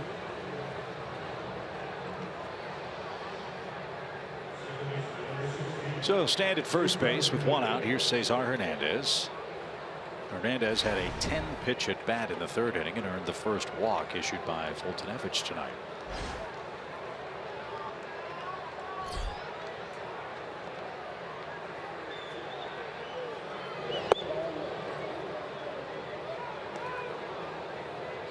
I think you're right. A little fatigue maybe setting in for Mike. That breaking ball's not quite as crisp. He's not quite as accurate with it.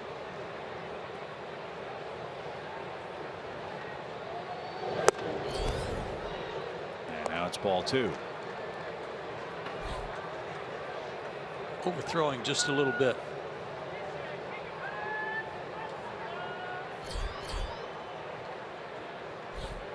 Run DLC, getting loose.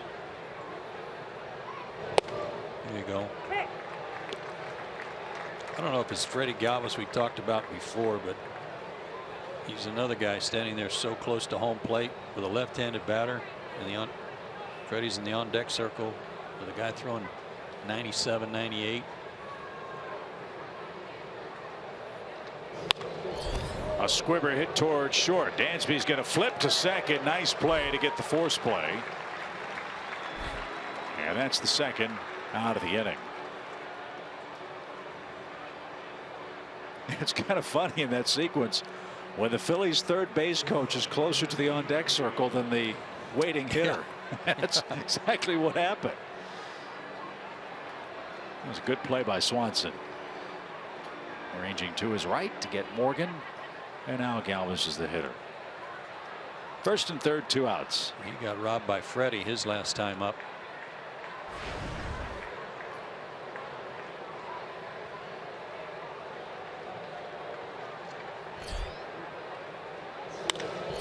Lifted toward left. Kemp retreats. He's got room and he makes the catch. And Mike Foltynewicz qualifies for the win. He's pitched the required 5 innings, and he leads 9-1.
Castro, Fultonevich, and Inciarte are the 3 scheduled hitters for the Braves, who are trying to win their 9th game in the last 10 they've played.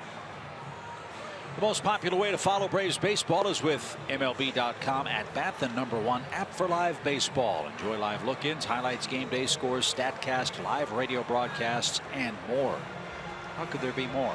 Get MLB.com At Bat on your favorite devices now. I don't know. Good question.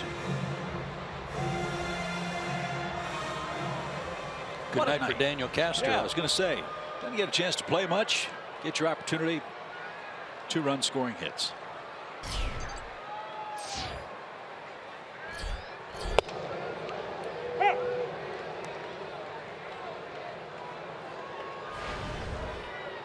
And I really admire Adam Morgan for still wanting to get out there and compete.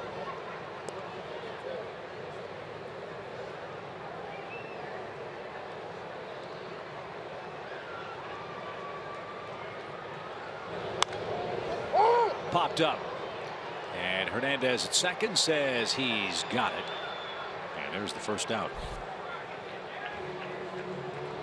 So Castro's retired, and Brandon Snyder's going to pinch hit, so the night is done for Mike Fultonevich. 5 innings of 5 strikeout, 1-run ball.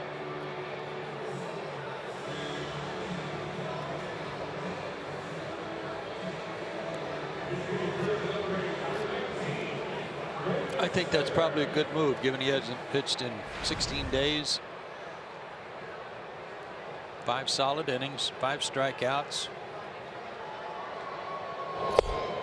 and just 1 run allowed. And he might be available if needed to play, or pitch, I should say, in the final game of the year. Yeah. Which is looking more and more like it's going to be a very meaningful series for the Detroit Tigers. Try to chase down a wild card position in the American League. Detroit a game out of the 2nd spot. Toronto and Baltimore at the moment, the American League wild card leaders. And Snyder didn't get it. He's down on 3 pitches, and that's 5 straight retired by Adam Morgan.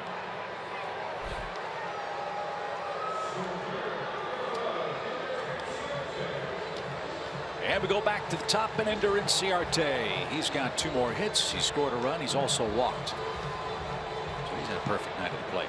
Tigers still haven't announced their pitching rotation for the weekend, but if you look at how they're working right now, Kid Boyd would pitch Friday, Verlander on Sunday. I'm trying to remember who was in Saturday. Would it be Fulmer? Probably Fulmer.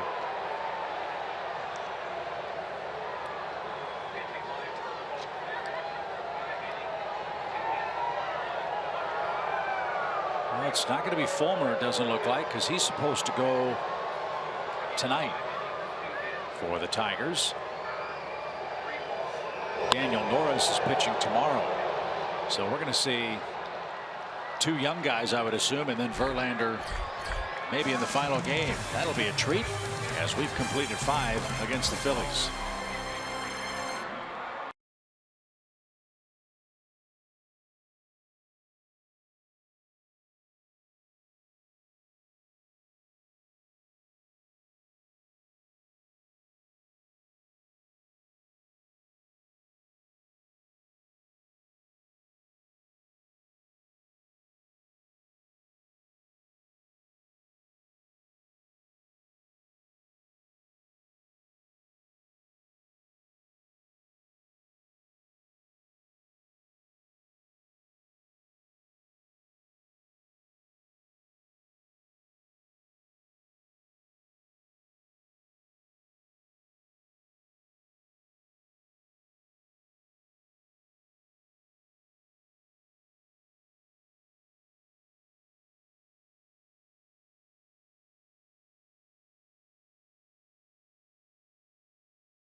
As we head to the 6th inning, Odubel Herrera set to lead off for the Phillies. And Chip and Joe spoke yesterday about his unique batting stance. He angles both of his feet out, and I spoke to him earlier today about why he does that. He says he's been doing it for about 3 years. It makes him feel comfortable, and more importantly, he feels strong, and it gives him good leg support. And I said, but did you get that from a coach or a former teammate?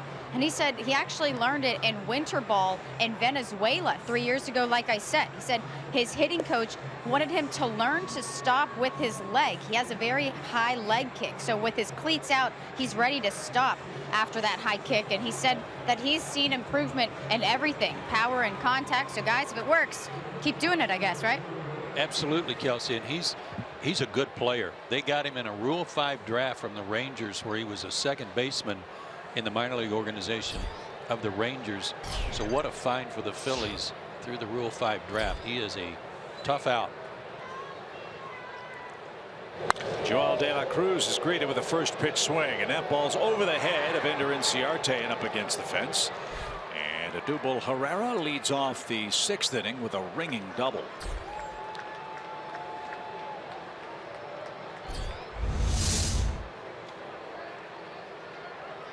Fastball down the middle. He knew what to do with that. There's that high leg kick. Certainly gets it down in time.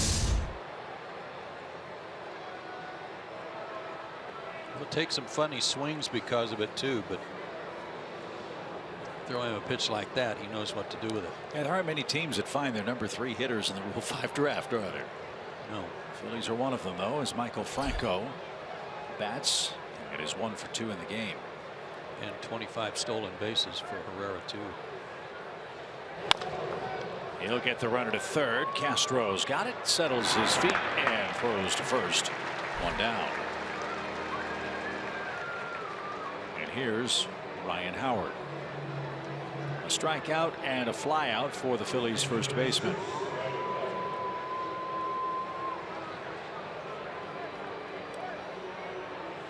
Nine starts for De La Cruz. Unable to pick up a win in any of those starts, but there were times where he pitched well enough to win and lacked some run support too. Good movement on his fastball when it's down.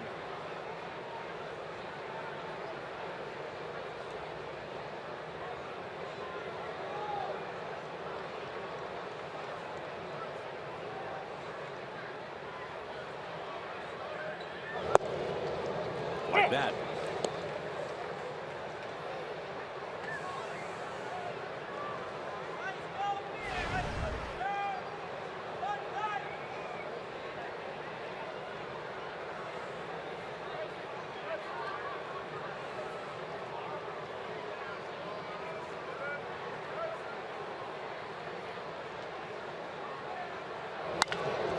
That one's hit to first, and Freddie surrounds that. That's going to bring home a run, and that's the second out of the inning. Ryan Howard probably asking Freddie if he's okay the way he caught it.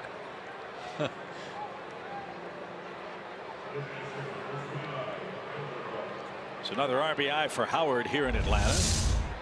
His 82nd career against the Braves at Turner Field.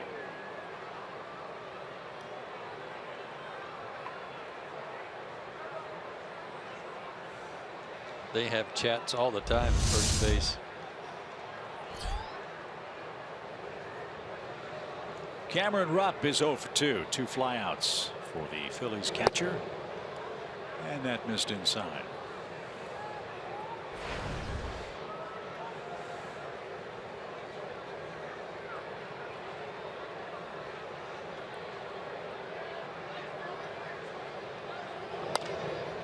That's blooped into the seats and out of play. With the trade of Carlos Ruiz to the Dodgers, it was apparent even before that Rupp was going to get the bulk of the catching duties, and it is his job now. A.J. Ellis on the roster, as is Jorge Alfaro. He was another prospect they acquired from Texas, I believe it was. I think that's right. In the Hamels deal.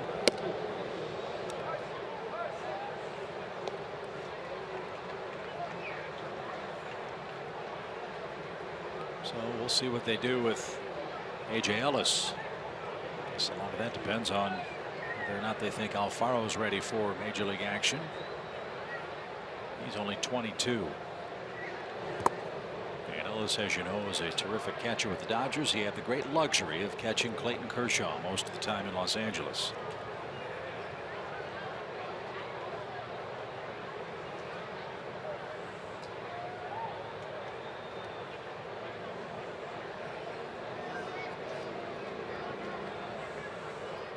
A 9-2 game now. We're in the 6th. Good pitch.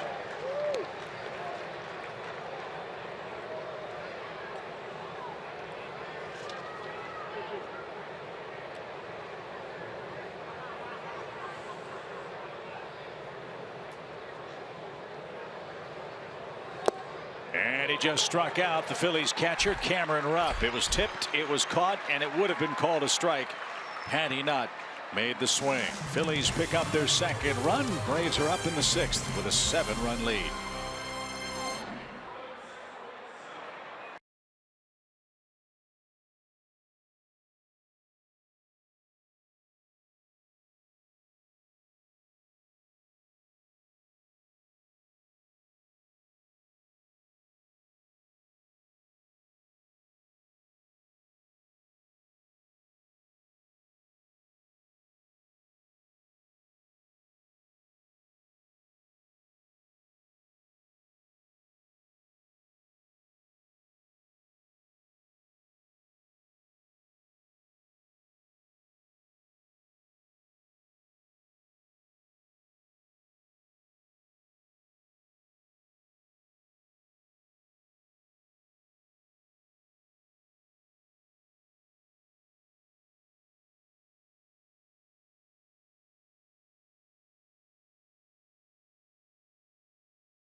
Big hitter tonight was the champ, Evander Holyfield, who is tonight's Toyota Key Play of the game.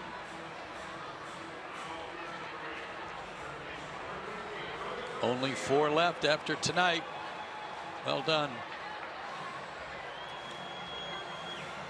Almost certainly Dale Murphy's going to pull down the number 3 here at Turner Field. Don't know about 4. I think John Schuerholz is number 2. You do? And numero uno is a super duper top secret. Okay. New chunker. New chunker indeed. This is Klein.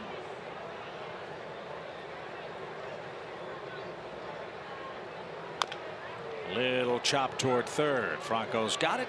Toss across in time. And there's out number 1.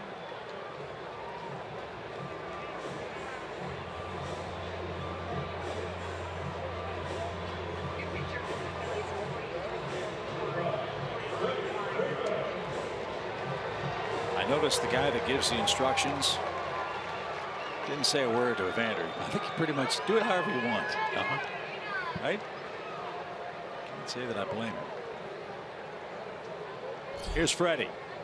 And that's in for a strike.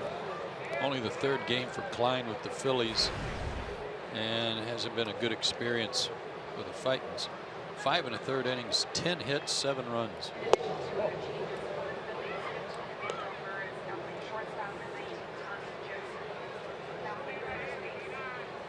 Couple other changes for the Phillies.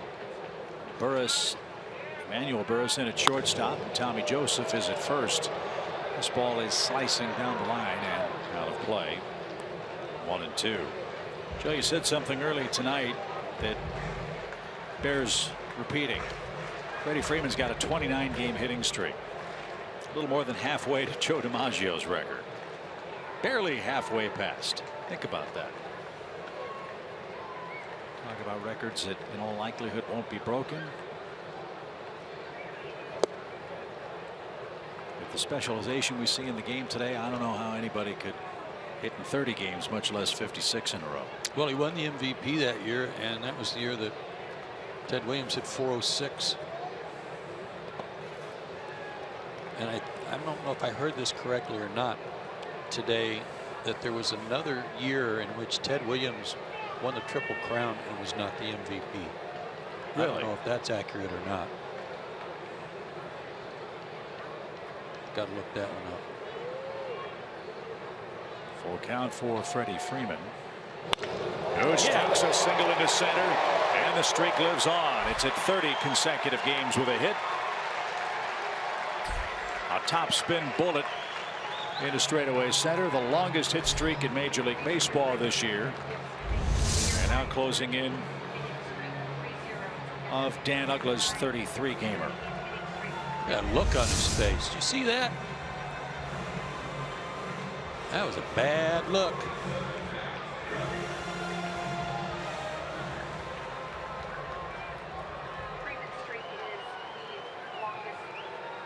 There's Kemp. 2 extra base hits for Matt tonight. A double and a 2-run homer. And a strike.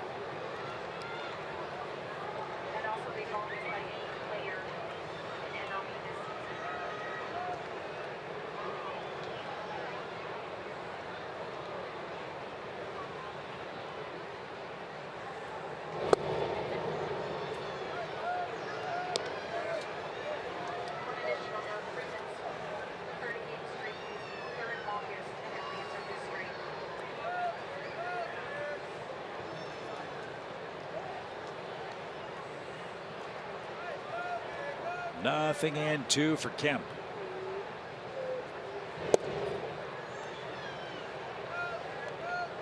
Klein tried to snap an unbelievable streak for the Phillies.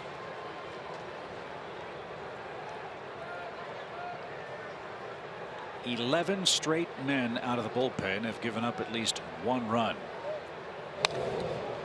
Think about that. 11 pitchers, at least 11 runs.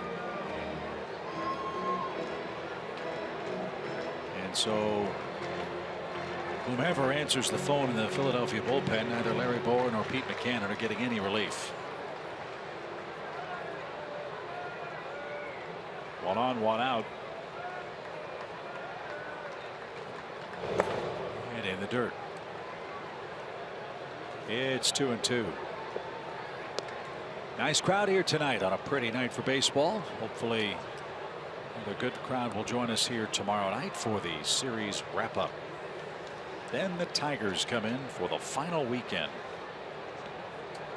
Tomorrow it's Jeremy Hellickson and Josh Colmenter, who's 2-0 as a Brave. Bounty ball toward third. Long throw to second for 1. Long throw to first is in time. And Phil Klein does snap the streak. A scoreless inning of work out of a Phillies reliever. And we're off to the 7th in a 9-2 game.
Okay, Andre, thank you very much. Speaking of men with long hitting streaks, there's Dan Uglew, had a 33-gamer just a few short years ago.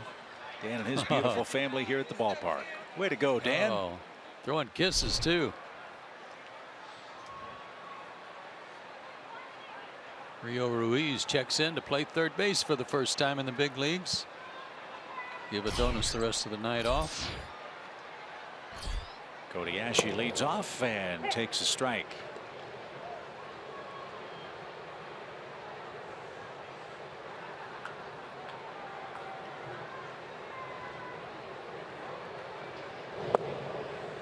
Jared and Drew looked it up for me. Ted Williams won the Triple Crown twice and was not the MVP either time. How does that happen? Fly ball center, and that'll chase Inciarte back. Let me guess, because the RBI wasn't a very important stat back in the 1940s. I'm sure it was. Yeah, right. Somebody had a real good WAR that year. Yeah, well. As it turned out, there was one going on. Joe Gordon was the MVP in 42 when he was the Triple Crown winner, and in 47 DiMaggio won it when he was the MVP winner. Ted Williams had Triple Crown winner. Ted Williams had 512 or 521 homers. I think 512 was Mel Ott. 521. Okay. Ted Williams missed war years in World War II and Korea. Yeah. I mean, wouldn't you think that Ted Williams almost certainly would have been certainly a 600 homer guy, and maybe even 700 home runs. You can You can go back and look it up, as someone once said, and make an argument for him to be the best hitter that ever lived. 1 ball, 1 strike. And Altair didn't get it. You go back and look at the numbers. Let's just say Ted Williams, Joe DiMaggio, guys in that era, not only did they not strike out 100 times in a year, they didn't strike out 50 times in a year. No, maybe 25. And they were still getting their 550 or 600 at bats. A little dribbler out towards second. That should be easy, and it is. The thing about Williams is that he didn't have the most hits, the highest batting average, the most homers, the most doubles. He didn't have the most of anything, I don't think. But he was arguably the best hitter that ever lived.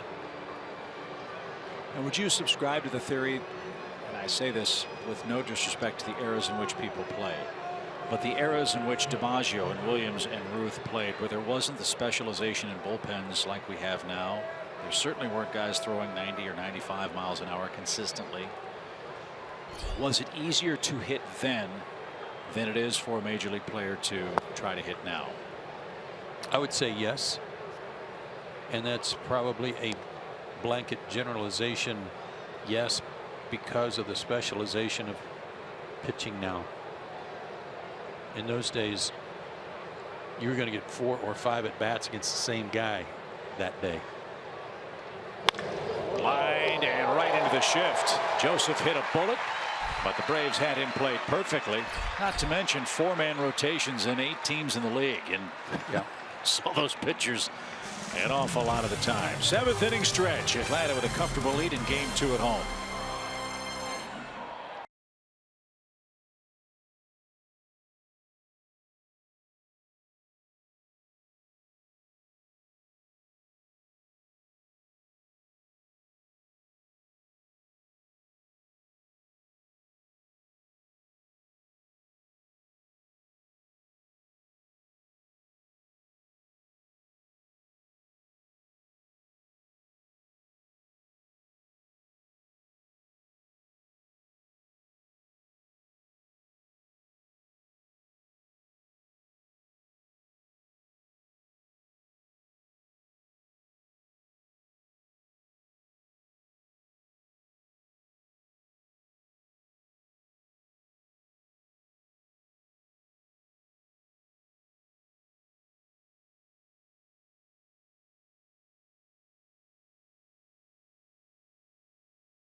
For the Braves, 9 runs on 11 hits through 6.5 innings.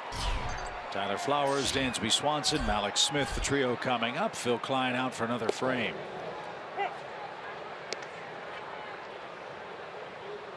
They got Klein from the Rangers in a waiver deal, I think it was, during the season. Pitched real well in AAA for them.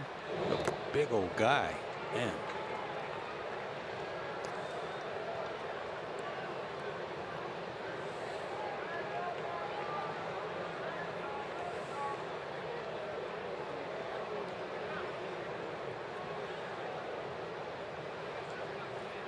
He's got that windup you like too, Chip. It's that real simple, almost altered stretch windup. Mm-hmm.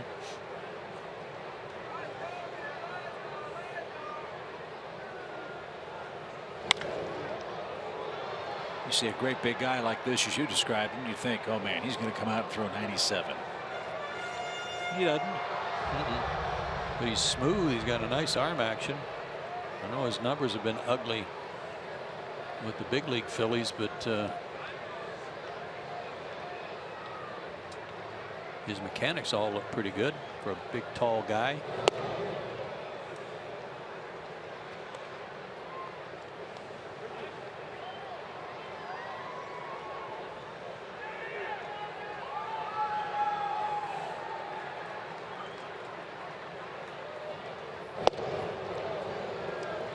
Flowers is retired to get the home seventh started. First strikeout for Phil Klein. Two big guys are working on the mound. Joel De La Cruz. Careful there, DLC. Needs to work on his alto cinco a little more. Oh boy. Almost a header.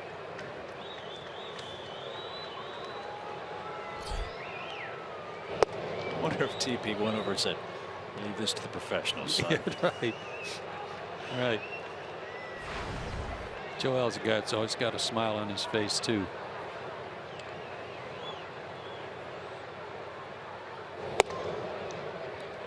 Upstairs for Swanson, 2 balls, no strikes. That's the other thing about this team that I think is worth pointing out. We've been around teams in our professional, certainly even playing experience, in our broadcasting careers, where you have years like this where you get off to a bad start and it just sort of implodes, and you know it's going to be an implosion for 6 long months. The players, the coaches, the staff, broadcasters, the traveling party, they are together more than they are with their own families over the course of a baseball season, and as such, many times you have the fractures in relationships and friendships just because you can't wait to get away and pick your own friends, right? Right. I've seen no evidence of that on this team at all. I mean, this has been a very close-knit, very tight, very accommodating, happy in the sense that they see the big picture club. They hate losing. I mean, Brian Snitker talked about that before the game today. Braves won 7 games in a row, got beat in Miami, and you walked into the locker room and it was just silent because they were so mad that they lost, but they weren't mad at each other, is I guess my point. It's a good group.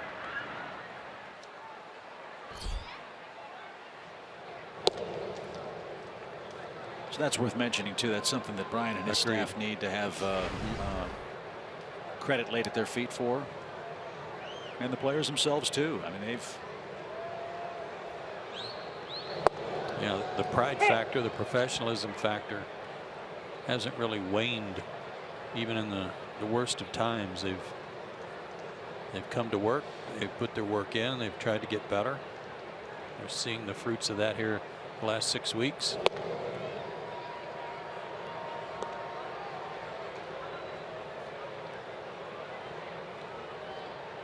I would say that there's some of that can be felt, that resonated from the minor leagues too. The guys down there,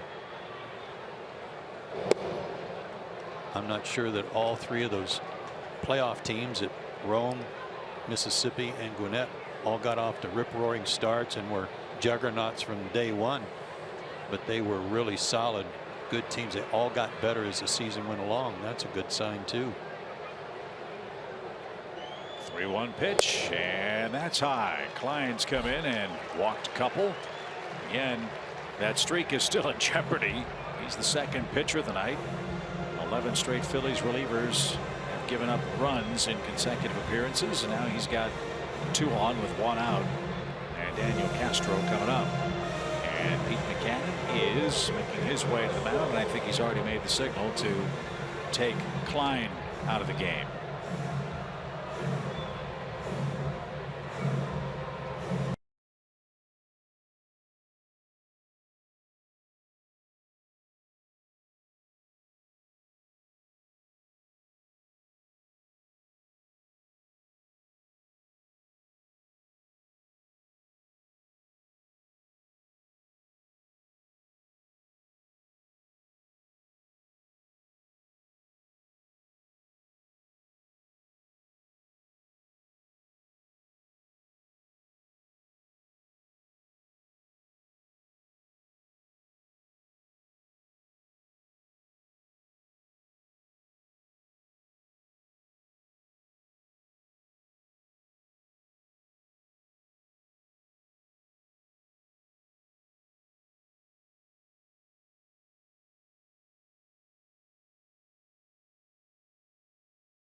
For tonight's Georgia's best Chevy dealers game summary. How about all of those A's? Nice to see those on caps. Everybody having a good time tonight and put some runs on the board. Mike Foltynewicz back from his embattled calf muscle, and he pitched 5 good innings. So good work all around. Castro will face Frank Herman.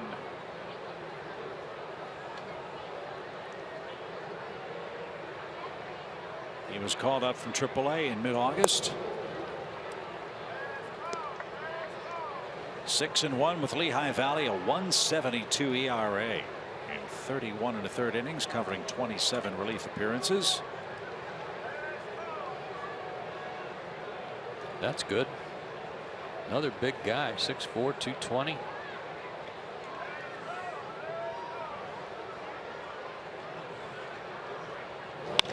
Line into right center field. That's going to get down for a hit. Here comes Dansby around. He's going to score another run. And the Braves have made it a nice round 10 tonight. So it's 12 straight Phillies relievers to have given up a run. That run's charged to Klein. Couldn't be happier for Daniel Castro. What a night. 3 hits, 3 RBIs, hands inside the baseball, driving it to center field. Gets a start tonight. Boys, he made the most of it. He's a good kid, and he's a solid player like we saw last year. So Blake Lally will pinch hit for De La Cruz. Joel went 2 innings, gave up a run. 1 hit, 1 strikeout. 1st and 3rd. And a little cue shot. Herman's got it. Long throw to first. There's the out. Throw to the plate. Late. Great base running by Malik Smith. Knew there were 2 long throws to be made, and he just outran the baseball. It's 11-2.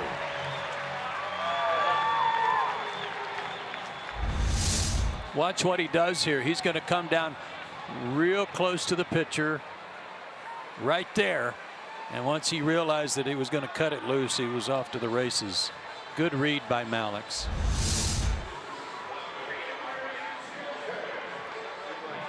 So Lally picks up an RBI on the 1-3 out at first. Castro at second for Ender Inciarte.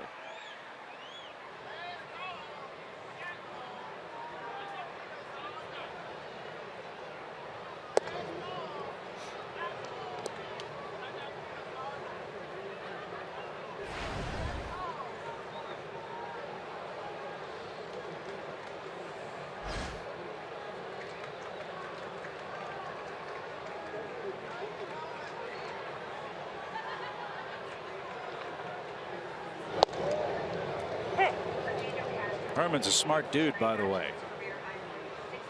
Economics degree from Harvard. You know, it's not Yale, but that's pretty good. Right. Or the Harvard of the South. I mean, then again, what is? So 1-1 pitch is cut on and missed. And Ender didn't get it. And he's behind 1-2. Herman was a non-roster player in spring training, had a right forearm strain, so didn't make the club. Bunch of strikeouts, 1 every inning.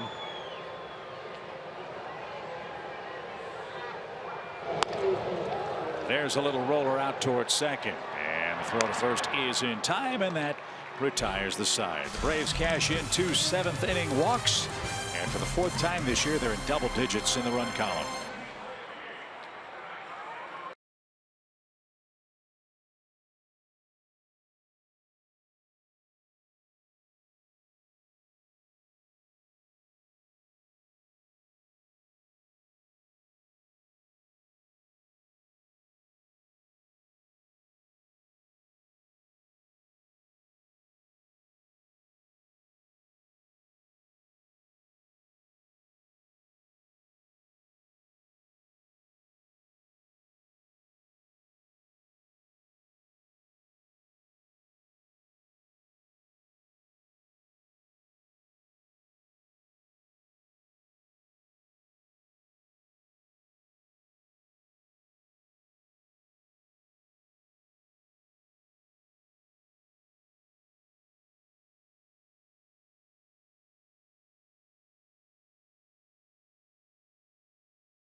Sponsored by Delta Airlines and your local Ford dealer.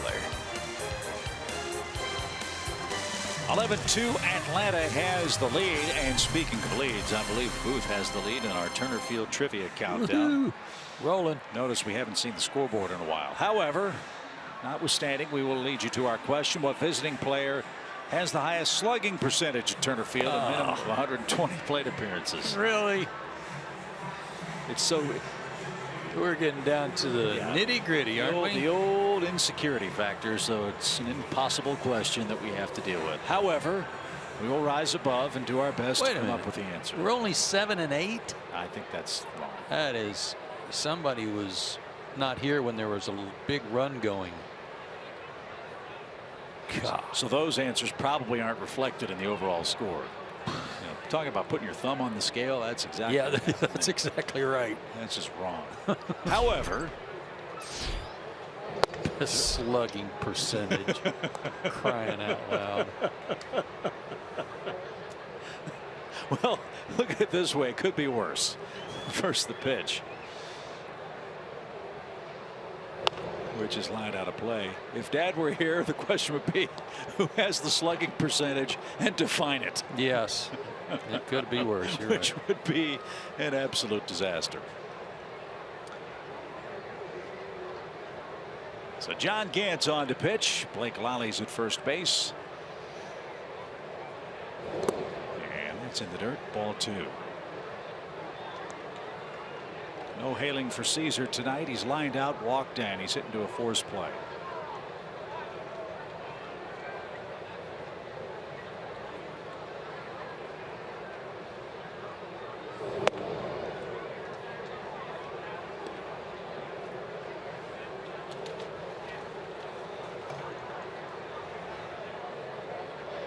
I got bad news for you with regards to the trivia question.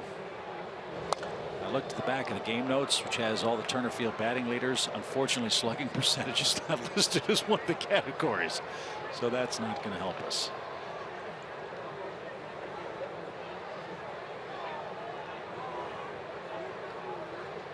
There haven't been many pitching related questions either. No, I guess. I mean, Barry Bonds had some spectacular games here, right? And I didn't see a minimum. 120. Minimum? I think it was it 120, or does that count as a hint? 120 plate appearances. 120 plate appearances. Oh.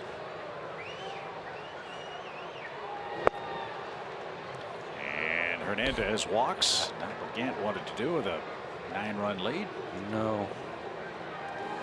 120 plate appearances means guys that played here a lot, like Ryan Howard. Well, since this doesn't count as cheating because it's in the game notes, let's look at some of the opponent leaders in hits. Rollins, Utley, Wright, Reyes, Howard, Zimmerman, Castillo, Lieberthal, Vidro, Carlos Beltran. Those are the top 10 hits leaders in opponents against the Braves. Do any of those names jump out at you? David Wright.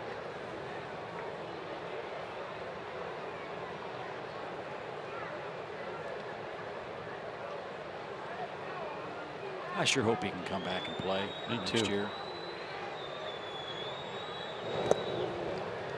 Emmanuel Burris, the batter, took one down and in. 1 ball, 1 strike.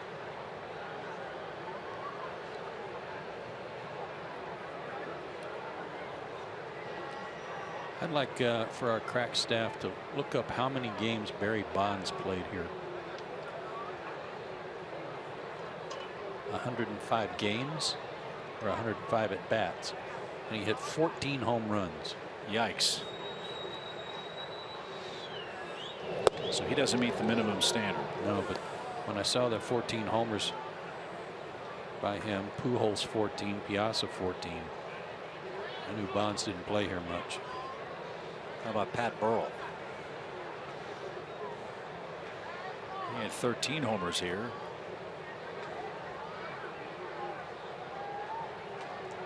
Hit a lot of doubles too. Swing and a miss for Burris. 2 balls, 2 strikes.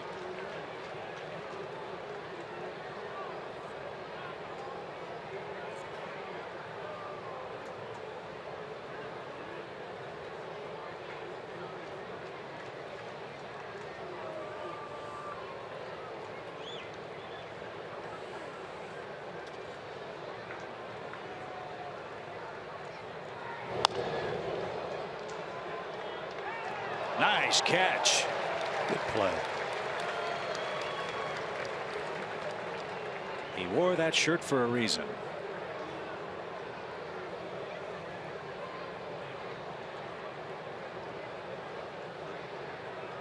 Looks like Tom Hart's long-lost brother, didn't he? Could have been. He's wearing the right colored attire. 2 balls, 2 strikes. Popped him up. Dansby's going out, but Enderhand Burris played well, and there's the first out of the inning.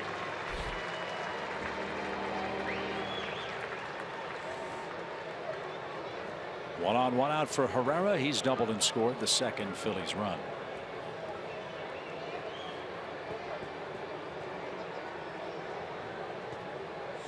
Be sure to tune in tomorrow when our trivia question will be, what catcher for the opposing teams caught the most pitches?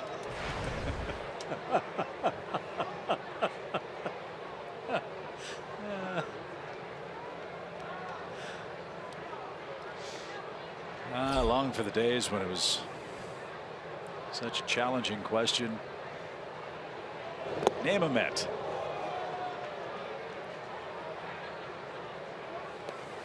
Of course, the problem with Name a Met was you had to name the Met that the trivia questioner wanted you to name. I got that question because I understand it because we weren't getting anything right back in those days. Yeah. But after an off season of studying, quizzing each other, flashcards, we're kind of ready. Yeah.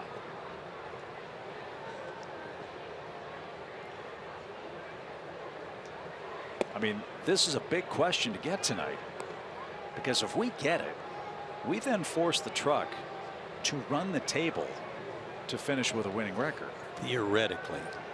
That's a good point. I guess our wins count as half a win. Might have to do a recount.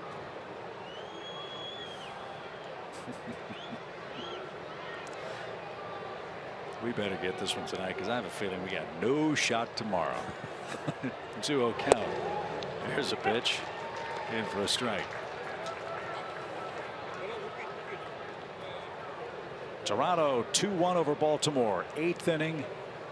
North of the border. Cleveland is tied with the Tigers 3-3 in the 5th. And we understand that Jordan Zimmerman was another one of those pitchers for the Tigers you might have been thinking of. He may be pitching here on Friday. Back to the screen, out of play. 2-2.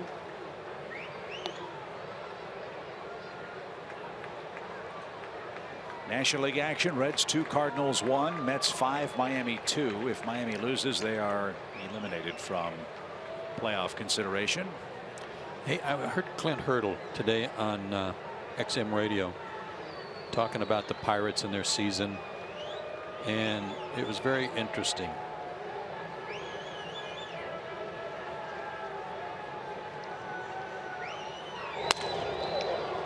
Short hop to second. Out there. What a play. Tell you about it next half inning.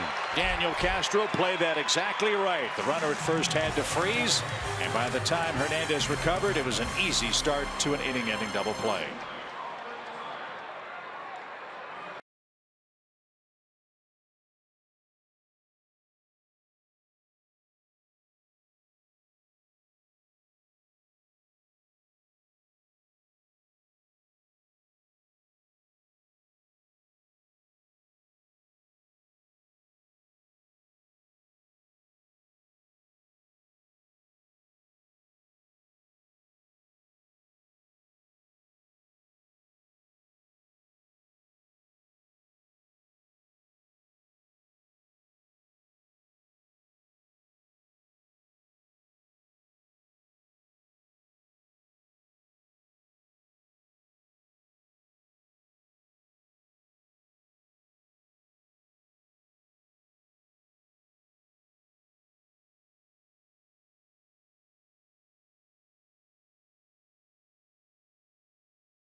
Knight said that our trivia answers have dramatically improved since the Matt Kemp trade. So that's true. It's going to be all on the line, perhaps. But we had a rough series when Washington was in town. I'm told that we went 0 for Washington. Yeah. Wasn't aware of that. Yeah. Was I here? I don't think you. See, I wasn't. I know. I missed a game. Exactly. I need all the help I can get with the answers. If I can't if I can't cheat, then we're in trouble. I'm going to go. I got to look at this home run list. Okay. And I'm going to go David Wright because he's played here so much. Okay. You said David. I said David Wright last night, and I'm going to go Ryan Howard, just because he's killed the Braves here. And it was Barry Bonds. Whoa! Wait a minute. Barry Bonds didn't have enough plate appearances, we were told. Oh, 105 at bats. Oh. Okay, I got deep there. 105. All I was told was 105. I know. Because I would have gone with him. You know what we call Jared when he's not here? The mole. He looked right at me. Yeah, he did. Rio Ruiz hits that ball hard. And it's down for a base hit. Rio's on his way to second. He's going to go for 3. He's on his way to third, and he's going to stand there to start the Atlanta 8th. Look at that smile.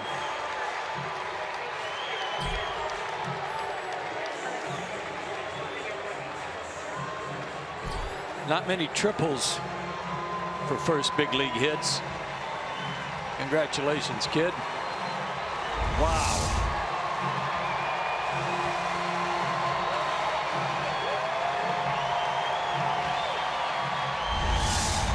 And listen to this crowd. Remember, Rio Ruiz was the kid that came up to pinch hit in the final game against the Nationals. He was ready to go, and then the rains came, and Joe West covered the infield. The game got washed out.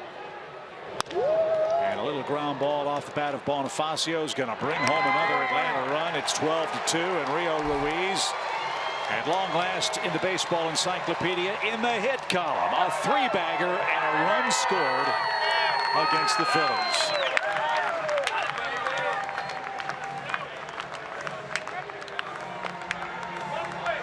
Yeah, it's great stuff. Another good at bat by Bonifacio too to get him in. That run scored against Jean-Marc Gomez.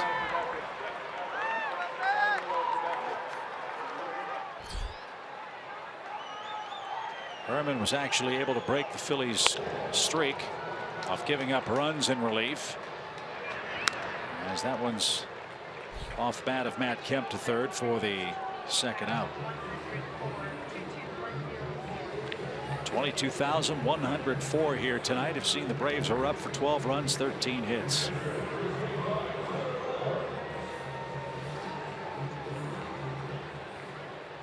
So yeah, Joe, I think that answer needs an asterisk. He looked right at Jared. He asked the question. He said 105. 105. Didn't specify. And that's cheating. Because remember, I said 105 games. Remember? Yeah. No.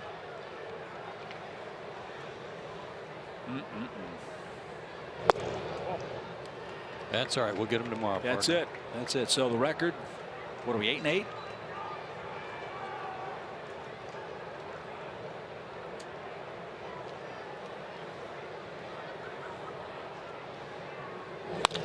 Ground ball to short. We're 7-9.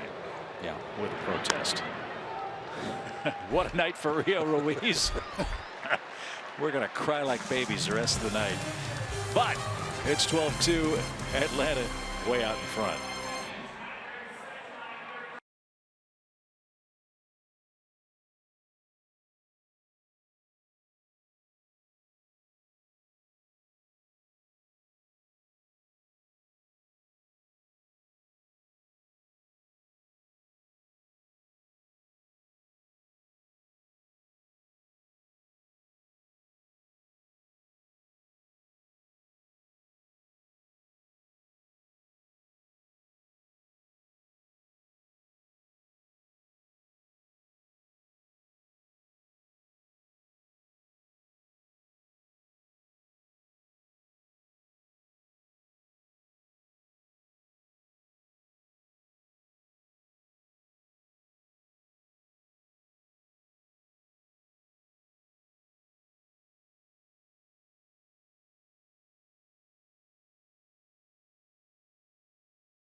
the king of the hill. His first major league hit, a triple. He scored a run.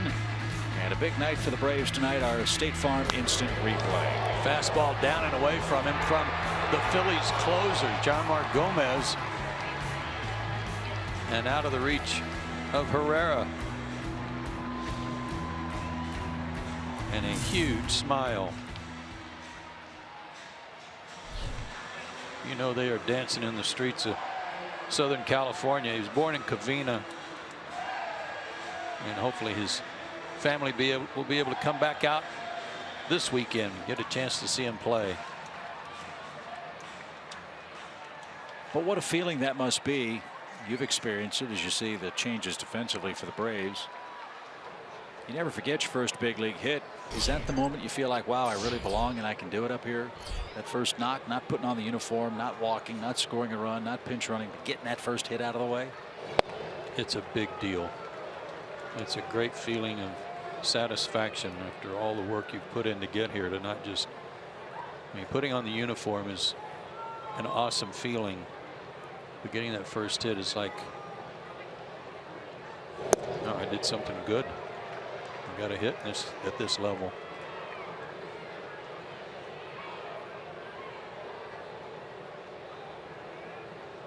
Well, not just a hit, but a 3-base hit.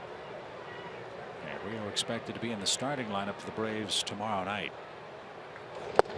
And those are the kinds of reactions we've seen a lot from Chaz Rowe pitches. That slider has a lot of people either A, backing away, or flailing pitches, running away from them. Eats the right-handers alive. Swing and a miss. Franco is the first out in the top of the 9th inning. All the latest and greatest news from SunTrust Park and the Battery comes your way on A Walk in the Park, a news series released every Monday on the Braves and SunTrust Park social media channels. Greer Howard is your host. And for all the latest news on SunTrust Park and the Battery, go to braves.com/SunTrustPark today. Be a very special ceremony on Sunday after the Braves wrap up their final game of the season at SunTrust Park. We hope you'll stay tuned after the game Sunday for that special Braves live broadcast originating here from Turner Field and at the new Braves home at SunTrust Park.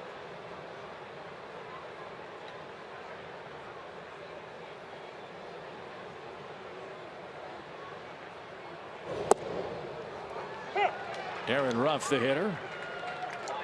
One out, nobody aboard.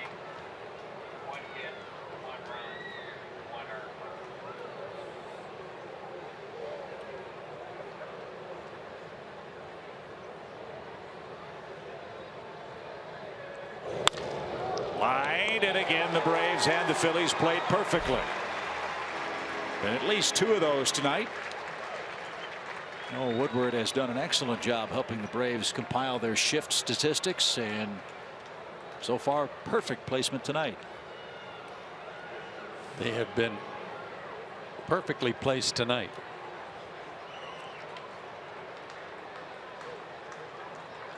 So the final hope is Cameron Rupp. From Ruff to Rupp on the Phillies lineup card. Braves seeking their 10th win against the Phils. It's oftentimes rough.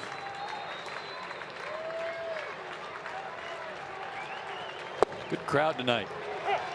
22,000. They've been into it. They've had a lot to cheer about. Early offense. Good work from Fultonevich in the bullpen. And Rio Ruiz, first big league hit. Cap it off. Braves are hoping for 4 more big crowds. That'll give them a chance to get over 2 million in attendance. Right now they're at 1,855,000 so far for the year. And a great opportunity to visit with that man tonight. And now the Braves are a strike away. It's a ball and 2 strikes.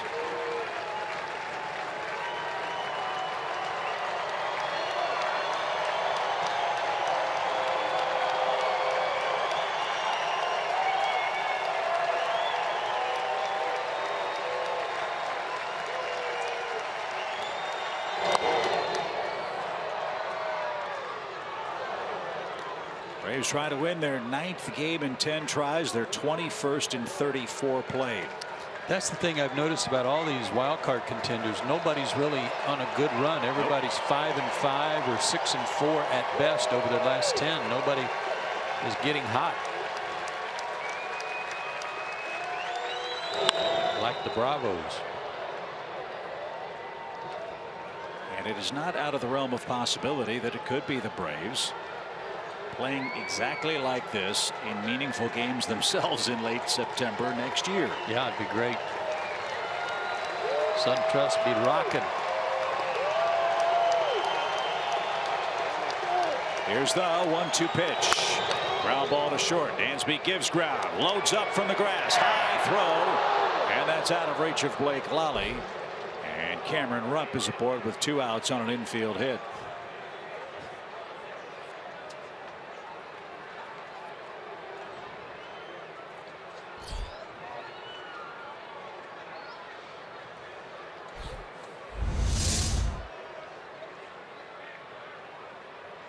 Got his feet set. Tell you what, that's some generous scoring for Mr. Rupp. He'll take that base hit anytime. Man.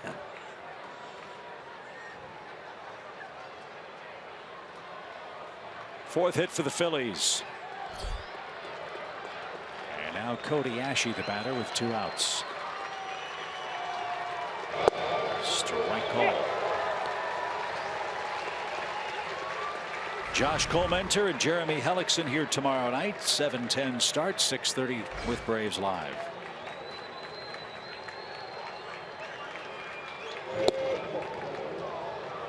Then the Tigers come in Friday night, Saturday night, Sunday afternoon. Note that start Sunday is 3:10. All the major league games will start at the same time at 3:10 Eastern. And I think that's a neat twist to the major league schedule. So everybody's playing at the same time. You just got to play the game. Yeah.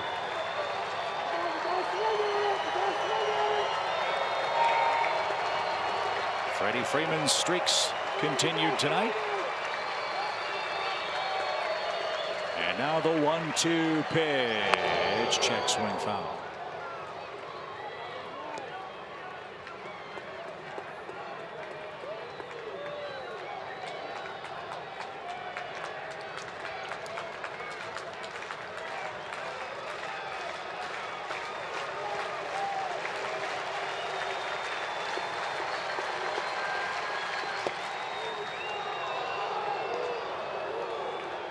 They're in the 9th in Toronto. Jays 2, Baltimore 1. And the Jays bullpen hold on. I heard that another guy got hurt in that fight the other day, and that was Travis, their second baseman. Wow. How foolish was that altercation? Remember last year he missed a lot of time with a bad shoulder. It's the shoulder. Oh, man. I think that's something baseball's got to fix, too. Well, in some ways, how about if Donaldson tells Happ, hey, we got bigger fish to fry here. No question. Pay attention to what we're doing. We'll maybe catch up with this later. Well, Ashe couldn't catch up with that. And Chaz Rowe puts the finishing touches on a big win for the Braves. 12-2 was the final score. Atlanta pounds out 13 hits. Dansby Swanson 2 RBIs, 2 extra base hits, 3 runs scored. Matt Kemp a 2-run homer. In fact, every Braves hitter 1 through 7 in the lineup scored at least 1 run tonight. And Daniel Castro in a spot start, 3 hits and 3 RBIs. It's been fun to watch. Atlanta wins their 9th in 10 tries in convincing fashion. They go for a sweep tomorrow night. Atlanta Braves baseball is sponsored by your local Toyota dealers. Let's go places. The Georgia Lottery and Zaxby's Indescribably Good.